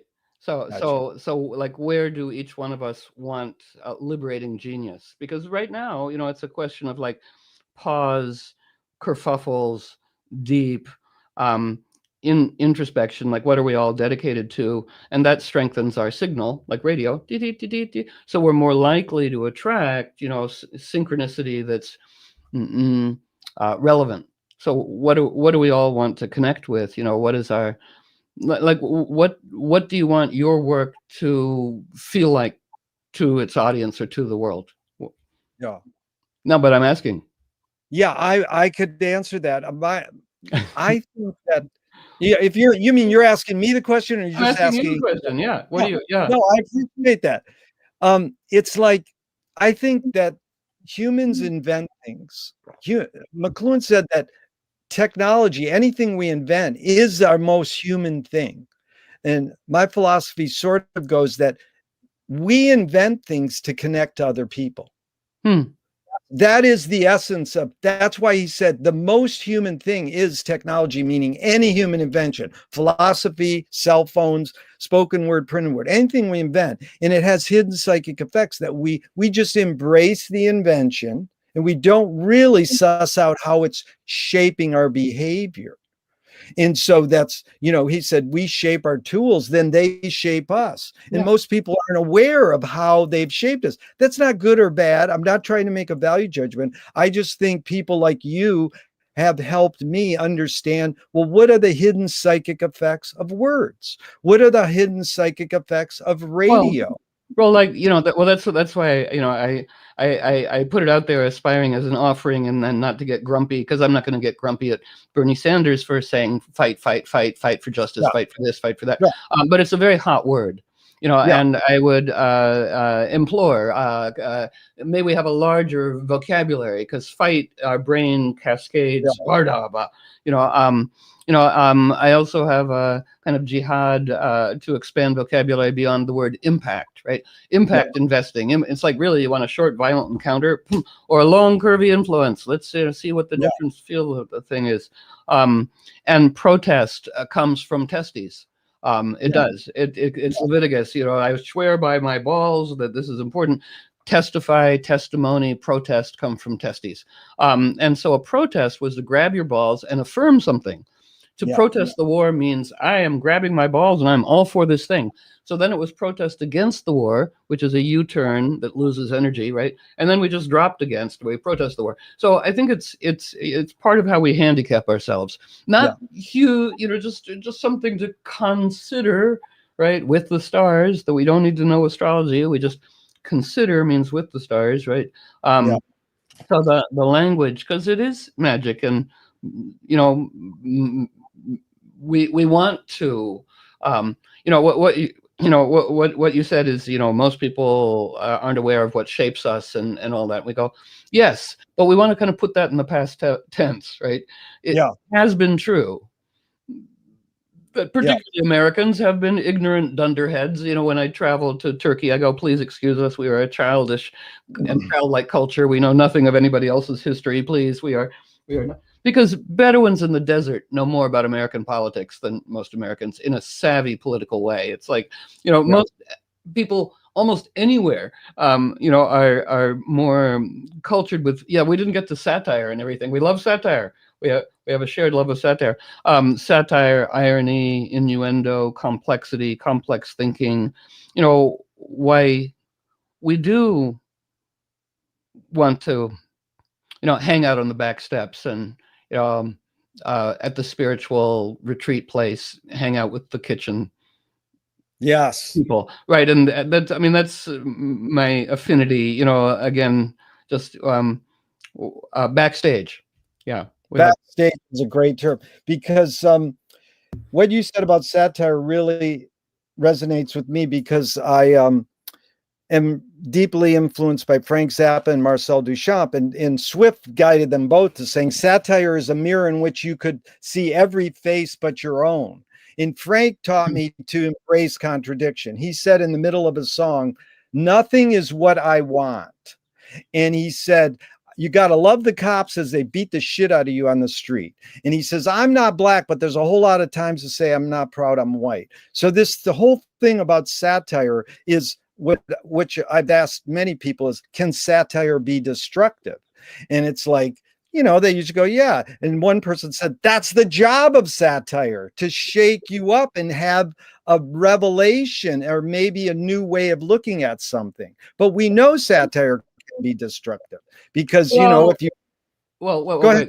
No, what were you going to say? Satire can be destructive because we know what?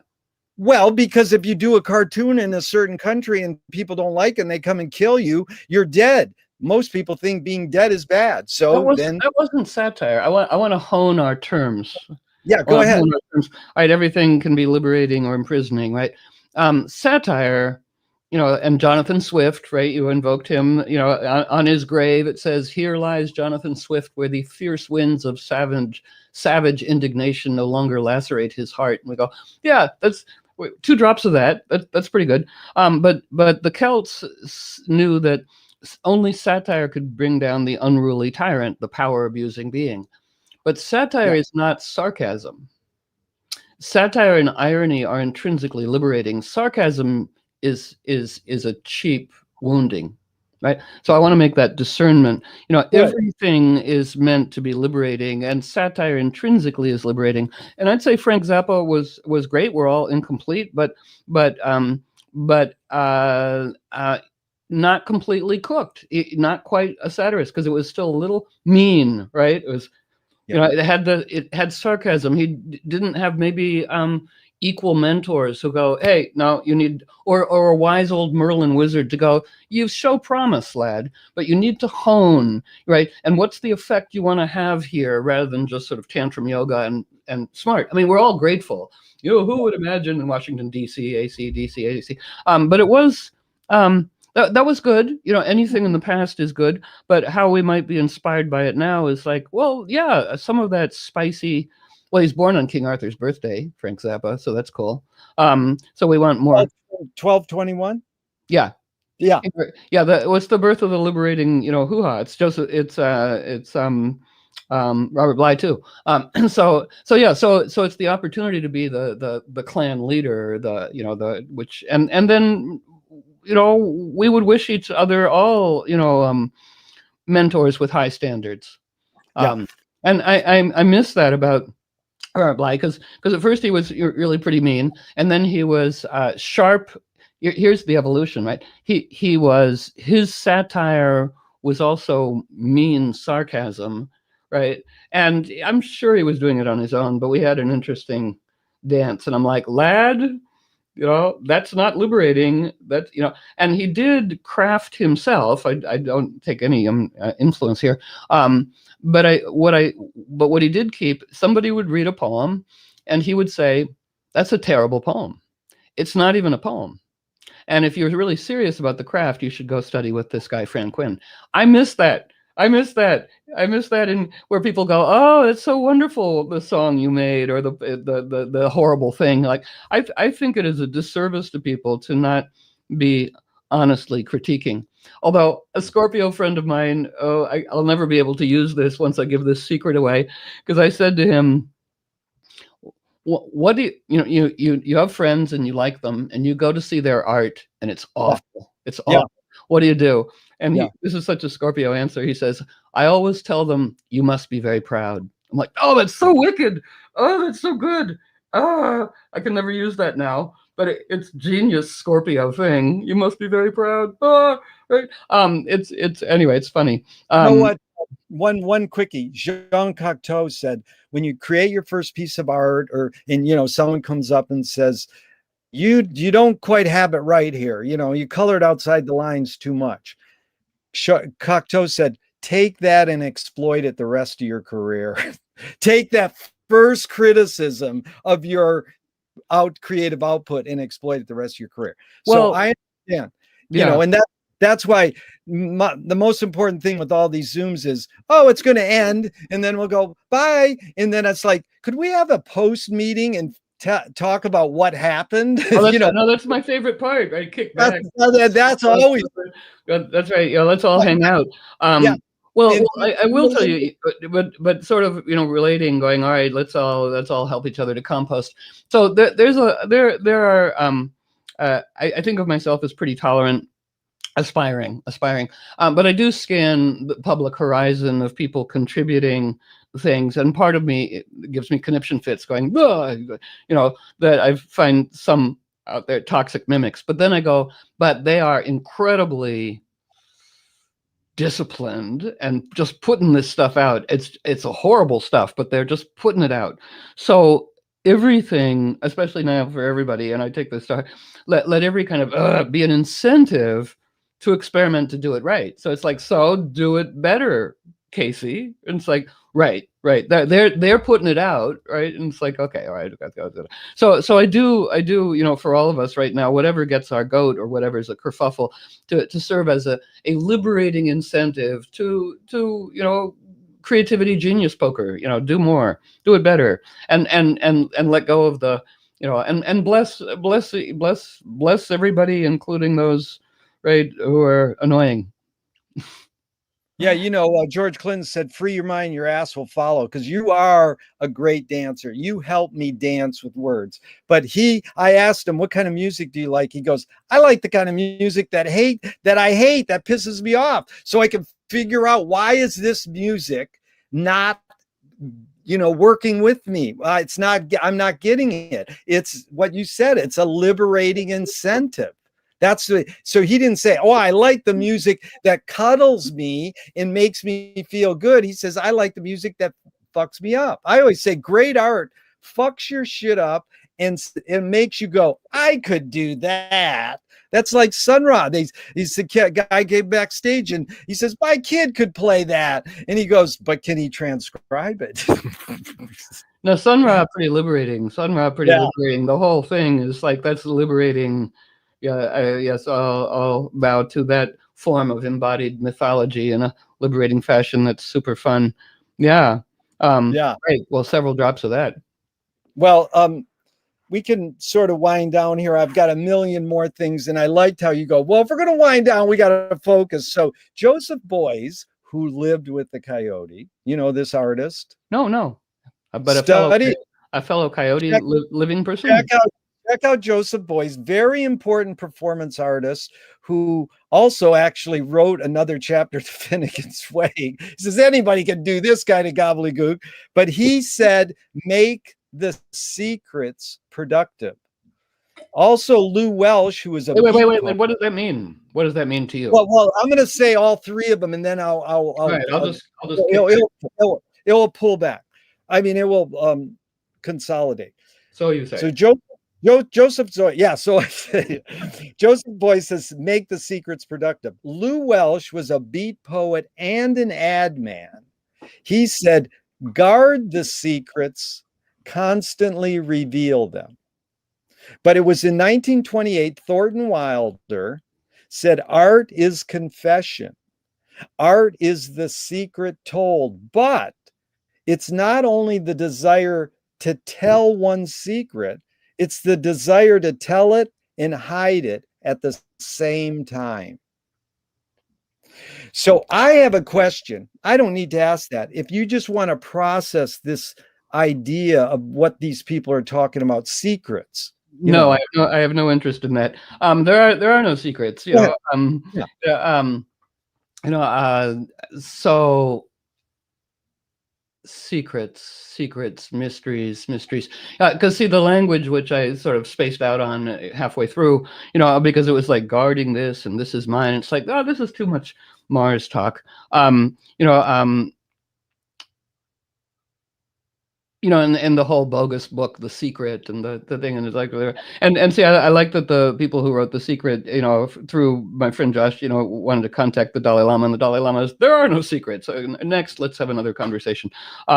What are we available to? It's like in Islam, there's a very beautiful thing called istikhara, how we work with dreams, and one just says, on the liminal threshold of sleep, if there are things I do not need to know, then keep them from me. And if there's anything I do need to know, I'm available. But I do love asking people with 8th house Scorpio dynamics in their charts, were you born into a family of secrets? And they go, oh my God. And I go, well, a family of secrets gives birth to you because you're a detective, and then off we go. But almost always they go, well, my father killed my, anyway, I mean, usually it really is, and we go, right. So yeah, that's a whole other kind of a thing. But yeah, so there's secrets to be discovered and liberated and that are alluring and detective work, and then anything we need to know. Well, what do you think? What's a secret? What is a secret? Well, I think what having asked this question is like the pinnacle point in all my interviews. People usually go, oh, that's great. They love it because they know that there's some intention in their art. There's some intention in what they're doing. They feel I have to have a purpose. But maybe what I talk about is the hidden psychic effect. Maybe there's something hidden that I'm not really, I know it's there and I sort of think I know what it is, but I don't want to maybe admit it. So, it's the Well, like what? deep, Wait. I want you to ground some of this abstraction. yeah. Like what does it look like as a mango or a path, or what does it look like? Paint with words. What's a for Yeah. instance of what you're talking about? But you mean, well, it would be like, Gerry, why do you do interviews? Why do you want to talk to people? Like my friend goes, why can't we just sit and talk? Why do you got to tape this and ask all your questions? I go, well, we can do that too. Well, why do you ask people the same question? Because I find that there's this pattern, and I can see, well, 60 to 80% people sort of answered this way. Some people answered that way. It's like composting again. There's a whole lot of things going on. Some of that will grow into a plant out of the compost pile, and some of it will attract a whole bunch of ants in the compost and cause a flurry in my garden over here. You are a great camouflage artist, aren't you? It's a Pisces thing. Pisces men are so deep that sometimes they create a lattice work of a rope bridge made of words across the chasm or the abyss, and it's like you're very good at that. But it's a wonderful thing, you know. So well, it's not completely wonderful. It's you like, you caught me. It's like, if you read the end, I'm going to send you my book, and it's just got this intro that sort of explains me about interviewing. And it's sort of like, of course it's a power thing. Like, okay, I'm going to ask you these questions. These same questions. And then I juggle it, because I juggled it a lot with you, and it's become more of a conversation, which is what I really want. I want more. Yes, let's do that. Right. But it's like, is it a power thing? I don't know. I'm not trying to bust anybody or go, I got you. If they go, I don't know, I can't answer that, I go, that's all right. Because if I do these in public, which I have many times, people, like, they think you're trying to embarrass me in front of a group of people because I don't know the answer to that. And I go, no, I'm just saying I don't know. That's what is inherent in questioning to me is not knowing. And here's the paradox, I think. Well, that would be good. Yes. Huh? Yes. The paradox is not knowing. All praise not knowing. Most artists, most people are trying to get to the not knowing stage. Like at Fireside Theater, everything is wrong. Like, you want to go back and unlearn. You want to unlearn. So to unlearn, I ask stupid questions, and then some people go, no, they're not stupid. But some people yell at me, go, that's a stupid question. I go, no, they're not stupid, but they're a little stale. Yeah. And then I go, well, how I want to, just reach into your vast, and ladle out, things that you've never said before, like you were, like you were inviting me as well. Just going, well, to the fence band. I mean, we're all dissolving all the old structures, of how we've done everything. And I think, the radio realm, we do get to say, well, it is magic. Yeah. I mean, even a little different. I mean, Zoom is cool, but radio is just, it's invisible. So it's spirit world kind of a thing, and we do get to do this. And what are the, see, I think not knowing right now is a chief virtue. It's like, and replacing it with wonder, because then I wonder what the next form of what we're all doing wants to take, or wonder, because that's what begins to call kind of revelation, and then all those things. Well, Caroline, someday come to Venice, California. We'll go down to the boardwalk. We'll ride bikes. I'll show you around, and we'll hang out with homeless people like I do every day. And I don't do these, but sometimes I'll flip into one of the questions. Like, I'm going to tell you the story of one question that I learned from a very wise person on the boardwalk, who was an Altacocker, an old man. He was like a mentor to me. And he said, if you were in a vat of vomit up to your neck and someone threw a bag of shit at your face, what would you do? And now, sometimes I ask that, and I'm sort of leery, because some people like, oh, I don't want to go there. And this woman at the boardwalk said, well, I would take the velocity of the bag of vomit coming at my face, and I would swoop myself out of the vat of vomit. You know, the bag of shit was coming at my face, and it would make me get right out. I says, well, do you know that is Edgar Allan Poe's Descent into the Maelstrom? In the short story, he sees the sailor's boat is smushed by the ocean. Its broken parts are swirling around to his death in a whirlpool, and he watches the patterns of the swirling broken boat parts and swoops his way out of being killed by the ocean. And that's how McLuhan starts his first book. We're swirling in information overload, and we can flip that and study the patterns, get comprehensive awareness, and swoop our way out of information overload. Right. You know. No, I love you brought up Edgar Allan Poe, and vomit. Remember William Burroughs. William Burroughs says about writing, spew forth the great word pudding, right? Again, it's another, grade boys metaphor, like, ooh. We are attracted to taboo, and darkness. And I, when in the narrative, the spicy Scorpio Pluto part of all of us somewhere, but, I remember like my mom at the art museum going, can I buy you a reproduction of Renoir's Girl with a watering can? I'm like, no, I want the dogs from hell. I remember another victory early on, these seminal things. I had a Scottish nanny and she was going to take me to the movies. Let's go to a Cary Grant comedy. I'm like, no. Solomon and Sheba with Gina Lollobrigida. No, that's not for a little girl. That's not for a little girl. No, I must see it. I remember it to this day. I remember it. Dun, dun, dun, dun, dun, dun, dun, dun. It was Gina Lollobrigida as Sheba, right, wearing a G-string. It was fabulous. It was a seminal work. But anyway, I wanted the dark, intense, sexy, dangerous, taboo, disobedient thing. And I think that's a good part of us. But then we dive in. It's like what was sacred, sex, death, money, power, becomes taboo in the modern world. We're attracted, but that's only half of the thing. It's attracted in order to restore it to sacred conversational availability. Let's talk about secrets. Let's talk about difficult things. Let's transform trauma. It'll be fun. It'll be the most fun. Whatever's true is really the most fun. So, but I think that's where people got stuck in their righteous polarity cult thing. I mean, the whole nation's in a cult. The Republican Party's a cult. You can have a cult of a marriage. You can have a cult of one. The cult is there. So we might just say, let's, oh, spirit of wolf that animates the universe, let's dissolve in the cauldron the tyranny of cults. I think that'd be fun. And set everybody free. And there's useful things in all those cults, to set them free.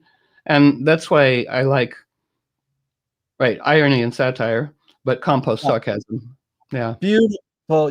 John Waters also comes from Baltimore, as well as Edgar Allan Poe and Frank Zappa. They were all born there. And John Waters says, I rooted for the Wicked Witch of the West in the Wizard of Oz. So I love that. But if I could say, definitely. And you brought up an amazing two things there. What do you think was deep inside you that did that? Because it was your four older siblings going, well, I want to rebel against that you would go, I want to go to Gina instead of Cary Grant.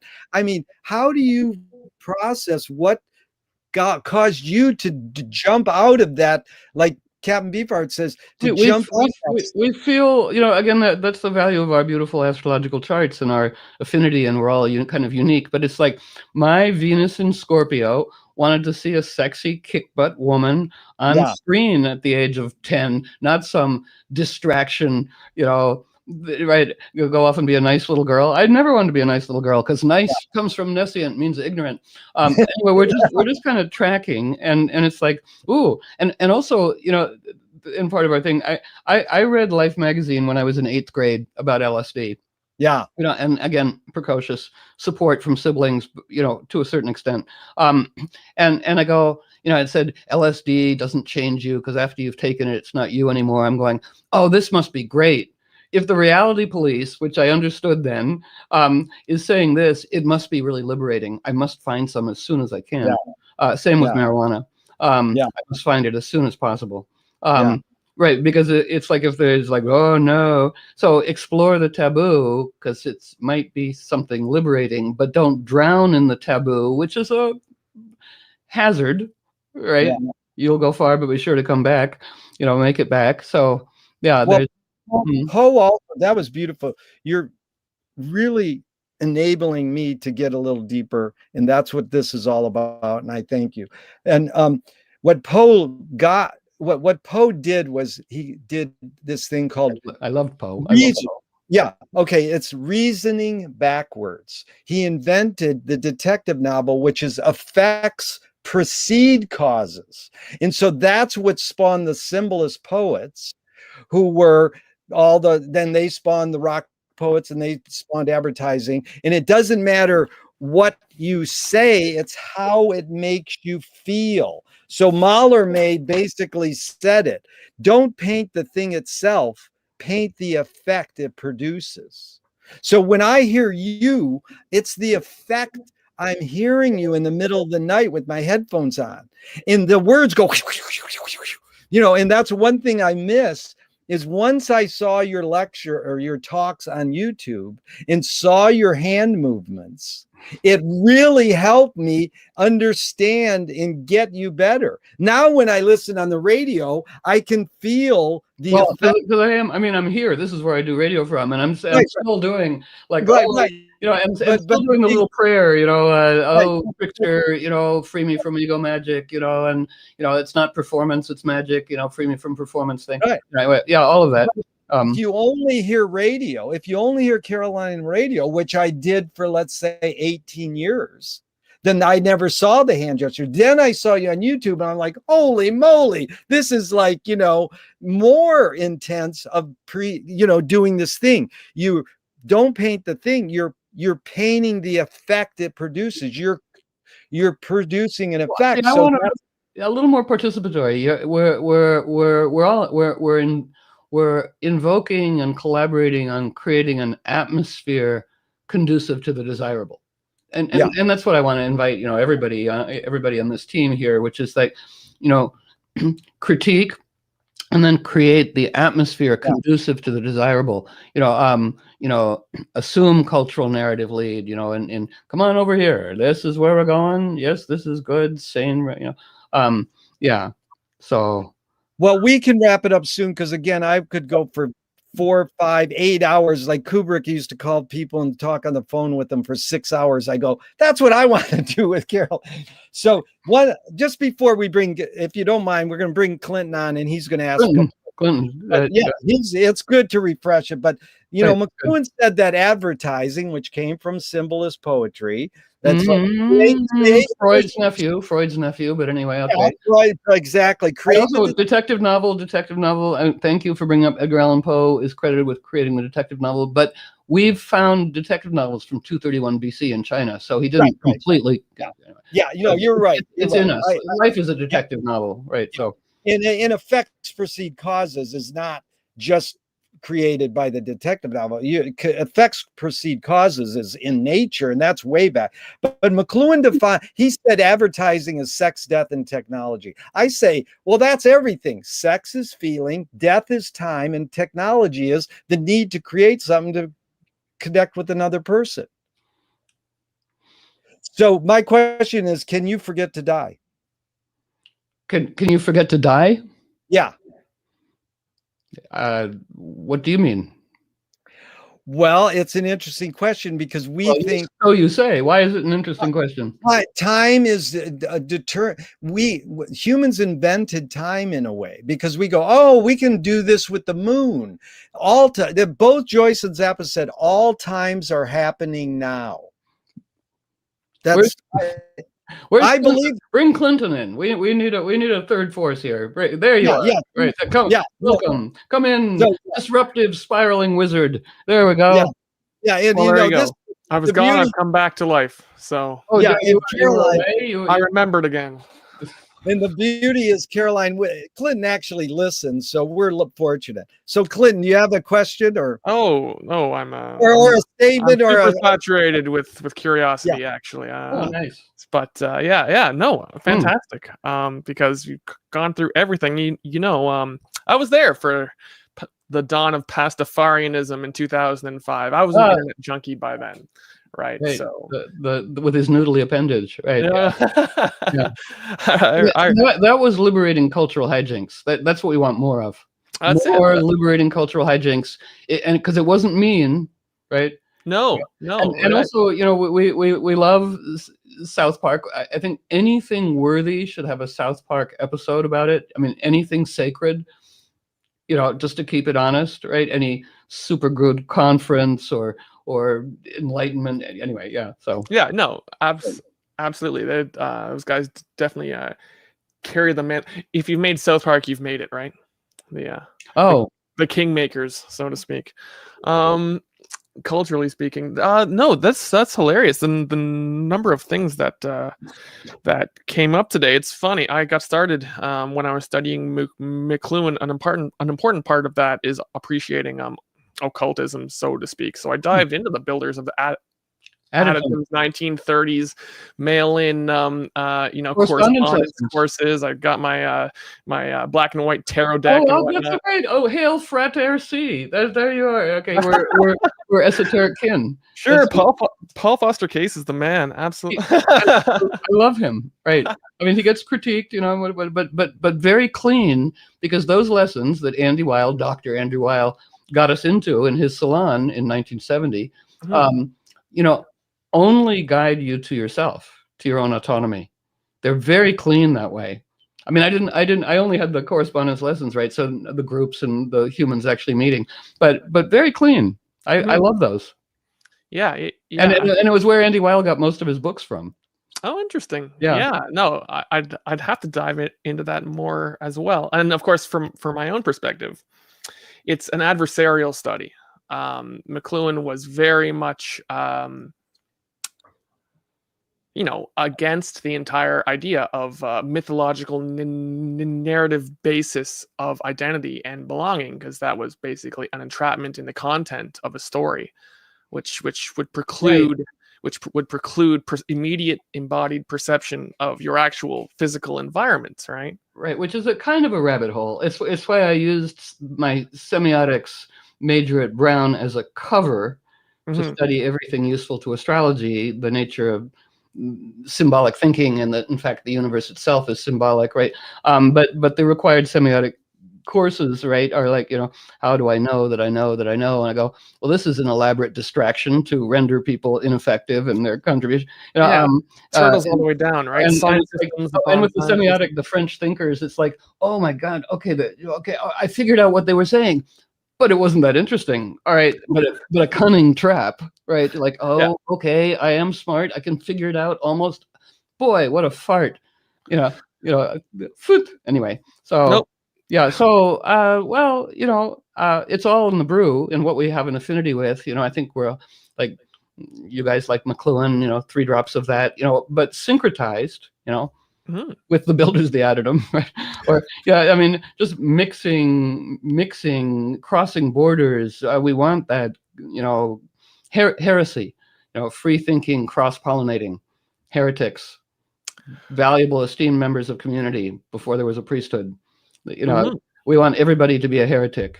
You know, well, it's having the common language even, and I mean, I guess if you only speak English, it's the same as me. I'm a terrible Canadian. I failed French class, you know, twice in university. But anyway, but can you speak Canadian with a French accent?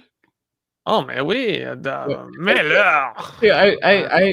would so love to know Arabic. It is a lot of work. I so admire it. But I would settle for being able to speak English with an Arabic accent, because I love it. I love the sound. Majnun, Mabsut Mazbut. I love it. Anyway, but yeah.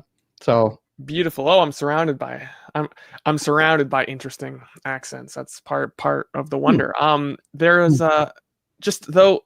I have to for the sake of a diving in point, it's important to think of Edgar Allan Poe inventing the detective novel for the English language as a system in the book-based typographical 500-year recent Enlightenment cultural milieu or zeitgeist, right? Nice honing. Excellent. Oh, very good. Yes. Yeah, that's great. Right. So, and then what Gerry's talking about there, that bounces to the French symbolists, and then in 1914 that gets bounced back into English. I'm reading a biography of English artists now. This is Wyndham Lewis. It's massive, but I've gotten to 1910 as there's art show, the post-impressionist art show, when all the English people are balled over laughing. Their guts are bursting at the hilarity of paintings by Picasso and Matisse and all these post-impressionists. What Gerry was just saying, don't paint what you see, but paint what you feel. This entire romantic notion of art as expressing and channeling emotions first and foremost, right? So that's been the entire psychedelic trip for the last 100 years in the West, which in the ground of it seems to be this mythological post James Fraser sort of anthropology, which you seem to be very well steeped in. So it's been an absolute joy to sit here and but see, I think on the entheogenic journey, that language sort of falls away pretty early. Mm-hmm. It's part of my reframing, being with so many enlightenment groups and workshops and whatever, and entheogenic journeying groups, and everyone talking about their trauma. And I go, all right, fair enough. But trauma. And it's like, and so I suggested, and I really do like this. I go, what if instead of using the word trauma, you replaced it with the phrase, my dangerous, beautiful assignment? I find it something, I know this is true for myself, that the most terrible and terrible things that I have experienced turned out to be something I could then do for other people in that circumstance. So I like that. And so my impatience with the culture of entheogenic journeying, as I've experienced it, and because I yearn for the Andy Weil days where it was like, whoa, because I go, the gates of participation between human world and natural world are opening, and you want to go, my mother was mean to me when I'm 4. I'm like, you're 72 years old, there's stuff to be done. We don't have time for that. That was fashionable once, that kind of was a introspection, but we don't, you're fine now. Let's go. What's your contribution? That's hilarious. It's funny. I said the 20th century was a psychedelic trip, and you immediately interpreted that in the sense of trauma, which makes me think of, say, no. I was only invoking trauma as a way that people fend off wonder. Mm-hmm. Right. Exactly. That may it be a psychedelic trip, truly. And where I started was, early in the adventure, the abstract language kind of falls away as sometimes liberating, but sometimes a camouflage of ways we also fend off wonder. Mm-hmm. It's like in the Enneagram, which is another interesting true system, and I learned it in the Eureka thing a million years ago as mostly, pathological, and it, but it's about the strategy of attention. And so they go, well, the doing group, which is all kind of dynamic people doing cool stuff and Gestalt therapists and everything. So they don't know what's going on. So the one way they know what's going on is if they're running it, right? And there's different strategies of running it. There's, ego plan, like I've got a plan about this, I've got a plan about that. Mm-hmm. There's ego stinge, which is I'll just go home, take it away, and then fear, ego fear, Anyway, but it's an interesting idea. And I think the part of the entheogenic embrace is we are willing to have the strategy of attention decondition and dissolve, and then we can have a kind of free, what did this want to be before it got sketchy? Right. Let go of control, so power can come on in, and that's the essence of all kind of human ritual gathering of wits in time of crisis, often entheogenically assisted, Eleusis, for instance, and a kind of, humble wonder, which I think is appropriate for our species, going, we have really messed up. We are a rogue species. We have, we're the only species we know who would outsource leadership to a sociopathic dingbat who didn't care about the well-being of the pack. No other species would do that or despoil the home, and I think that's the essence. It's like Dion Fortune, when she was asked in World War II, when will the war end? And she said, can't tell you when. We'll tell you how. It will end when the conditions that gave rise to it are addressed. And the same before us now. When will the pandemic end? It will end when the conditions that gave rise to it are addressed. which is disregard, despoliation of the habitat of creatures. The last 5 minutes of the movie Contagion, which is super great. Did you see that? Oh no. Oh, it's really good. I was worried about seeing it last year, but no, my friends are like, no, it's really great. But the last 5 minutes, I'll give it to you. It gets it right about pandemics. It was about 12 years ago. And the last 5 minutes just show bulldozers, jungle coming down, animals fleeing, like, oh my God. Bat pooping on pig slaughtered, taken into kitchen, Chinese cook wipes his hand on his apron and steps out front to shake hands with Gwyneth Paltrow, and it's off. Right. All right. Nice. It will end when but this is a great part of what we're up to. There is a culture of reverent ingenuity and the whole realm of biomimicry. And as Janine Benyus says, rather than looting nature, let's borrow her recipes. And that is the way to go about everything. Government, democracy, redesigning the front of Japanese bullet trains, all of it, because it transcends politics. People look at it and go, oh, they can feel that it's elegant. They might not have the word, but we go, oh, that is so elegant. That solution. Well, nature is the ultimate setting in which all of our stories are told. The stories of all of our human artifice take place within that greater, grander setting, which works on a biological time scale beyond our fathoming, and on a physical, time scales, all these forces which, what have you, sort of, cause humanity to cower. But I think you're mentioning of right, with trauma, I can definitely relate deeply to the whole notion of once you are in an abyss, or once you're falling, dive, right? The awareness. Yeah. The awareness of, well, where the hell am I? Let's scope it out. A sort of psychological reconnaissance of what has to be, an inner state and an outer state, which aren't yet reconciled again. Right. All right. If your ego has already been obliterated, well, then you've got some work to do on world building of both, yourself and the world around you, and see how those two vast, the abyss between them could be tenuously bridged. Well, responsibility, opportunity. Yeah. Opportunity. We get to do this, right? So, yes. And I entered into Space Out after oh. There we go. Mystery is found. Yeah, the gap is where the action is. Thelonious Monk said silence is the loudest sound in the universe. He's born on my birthday.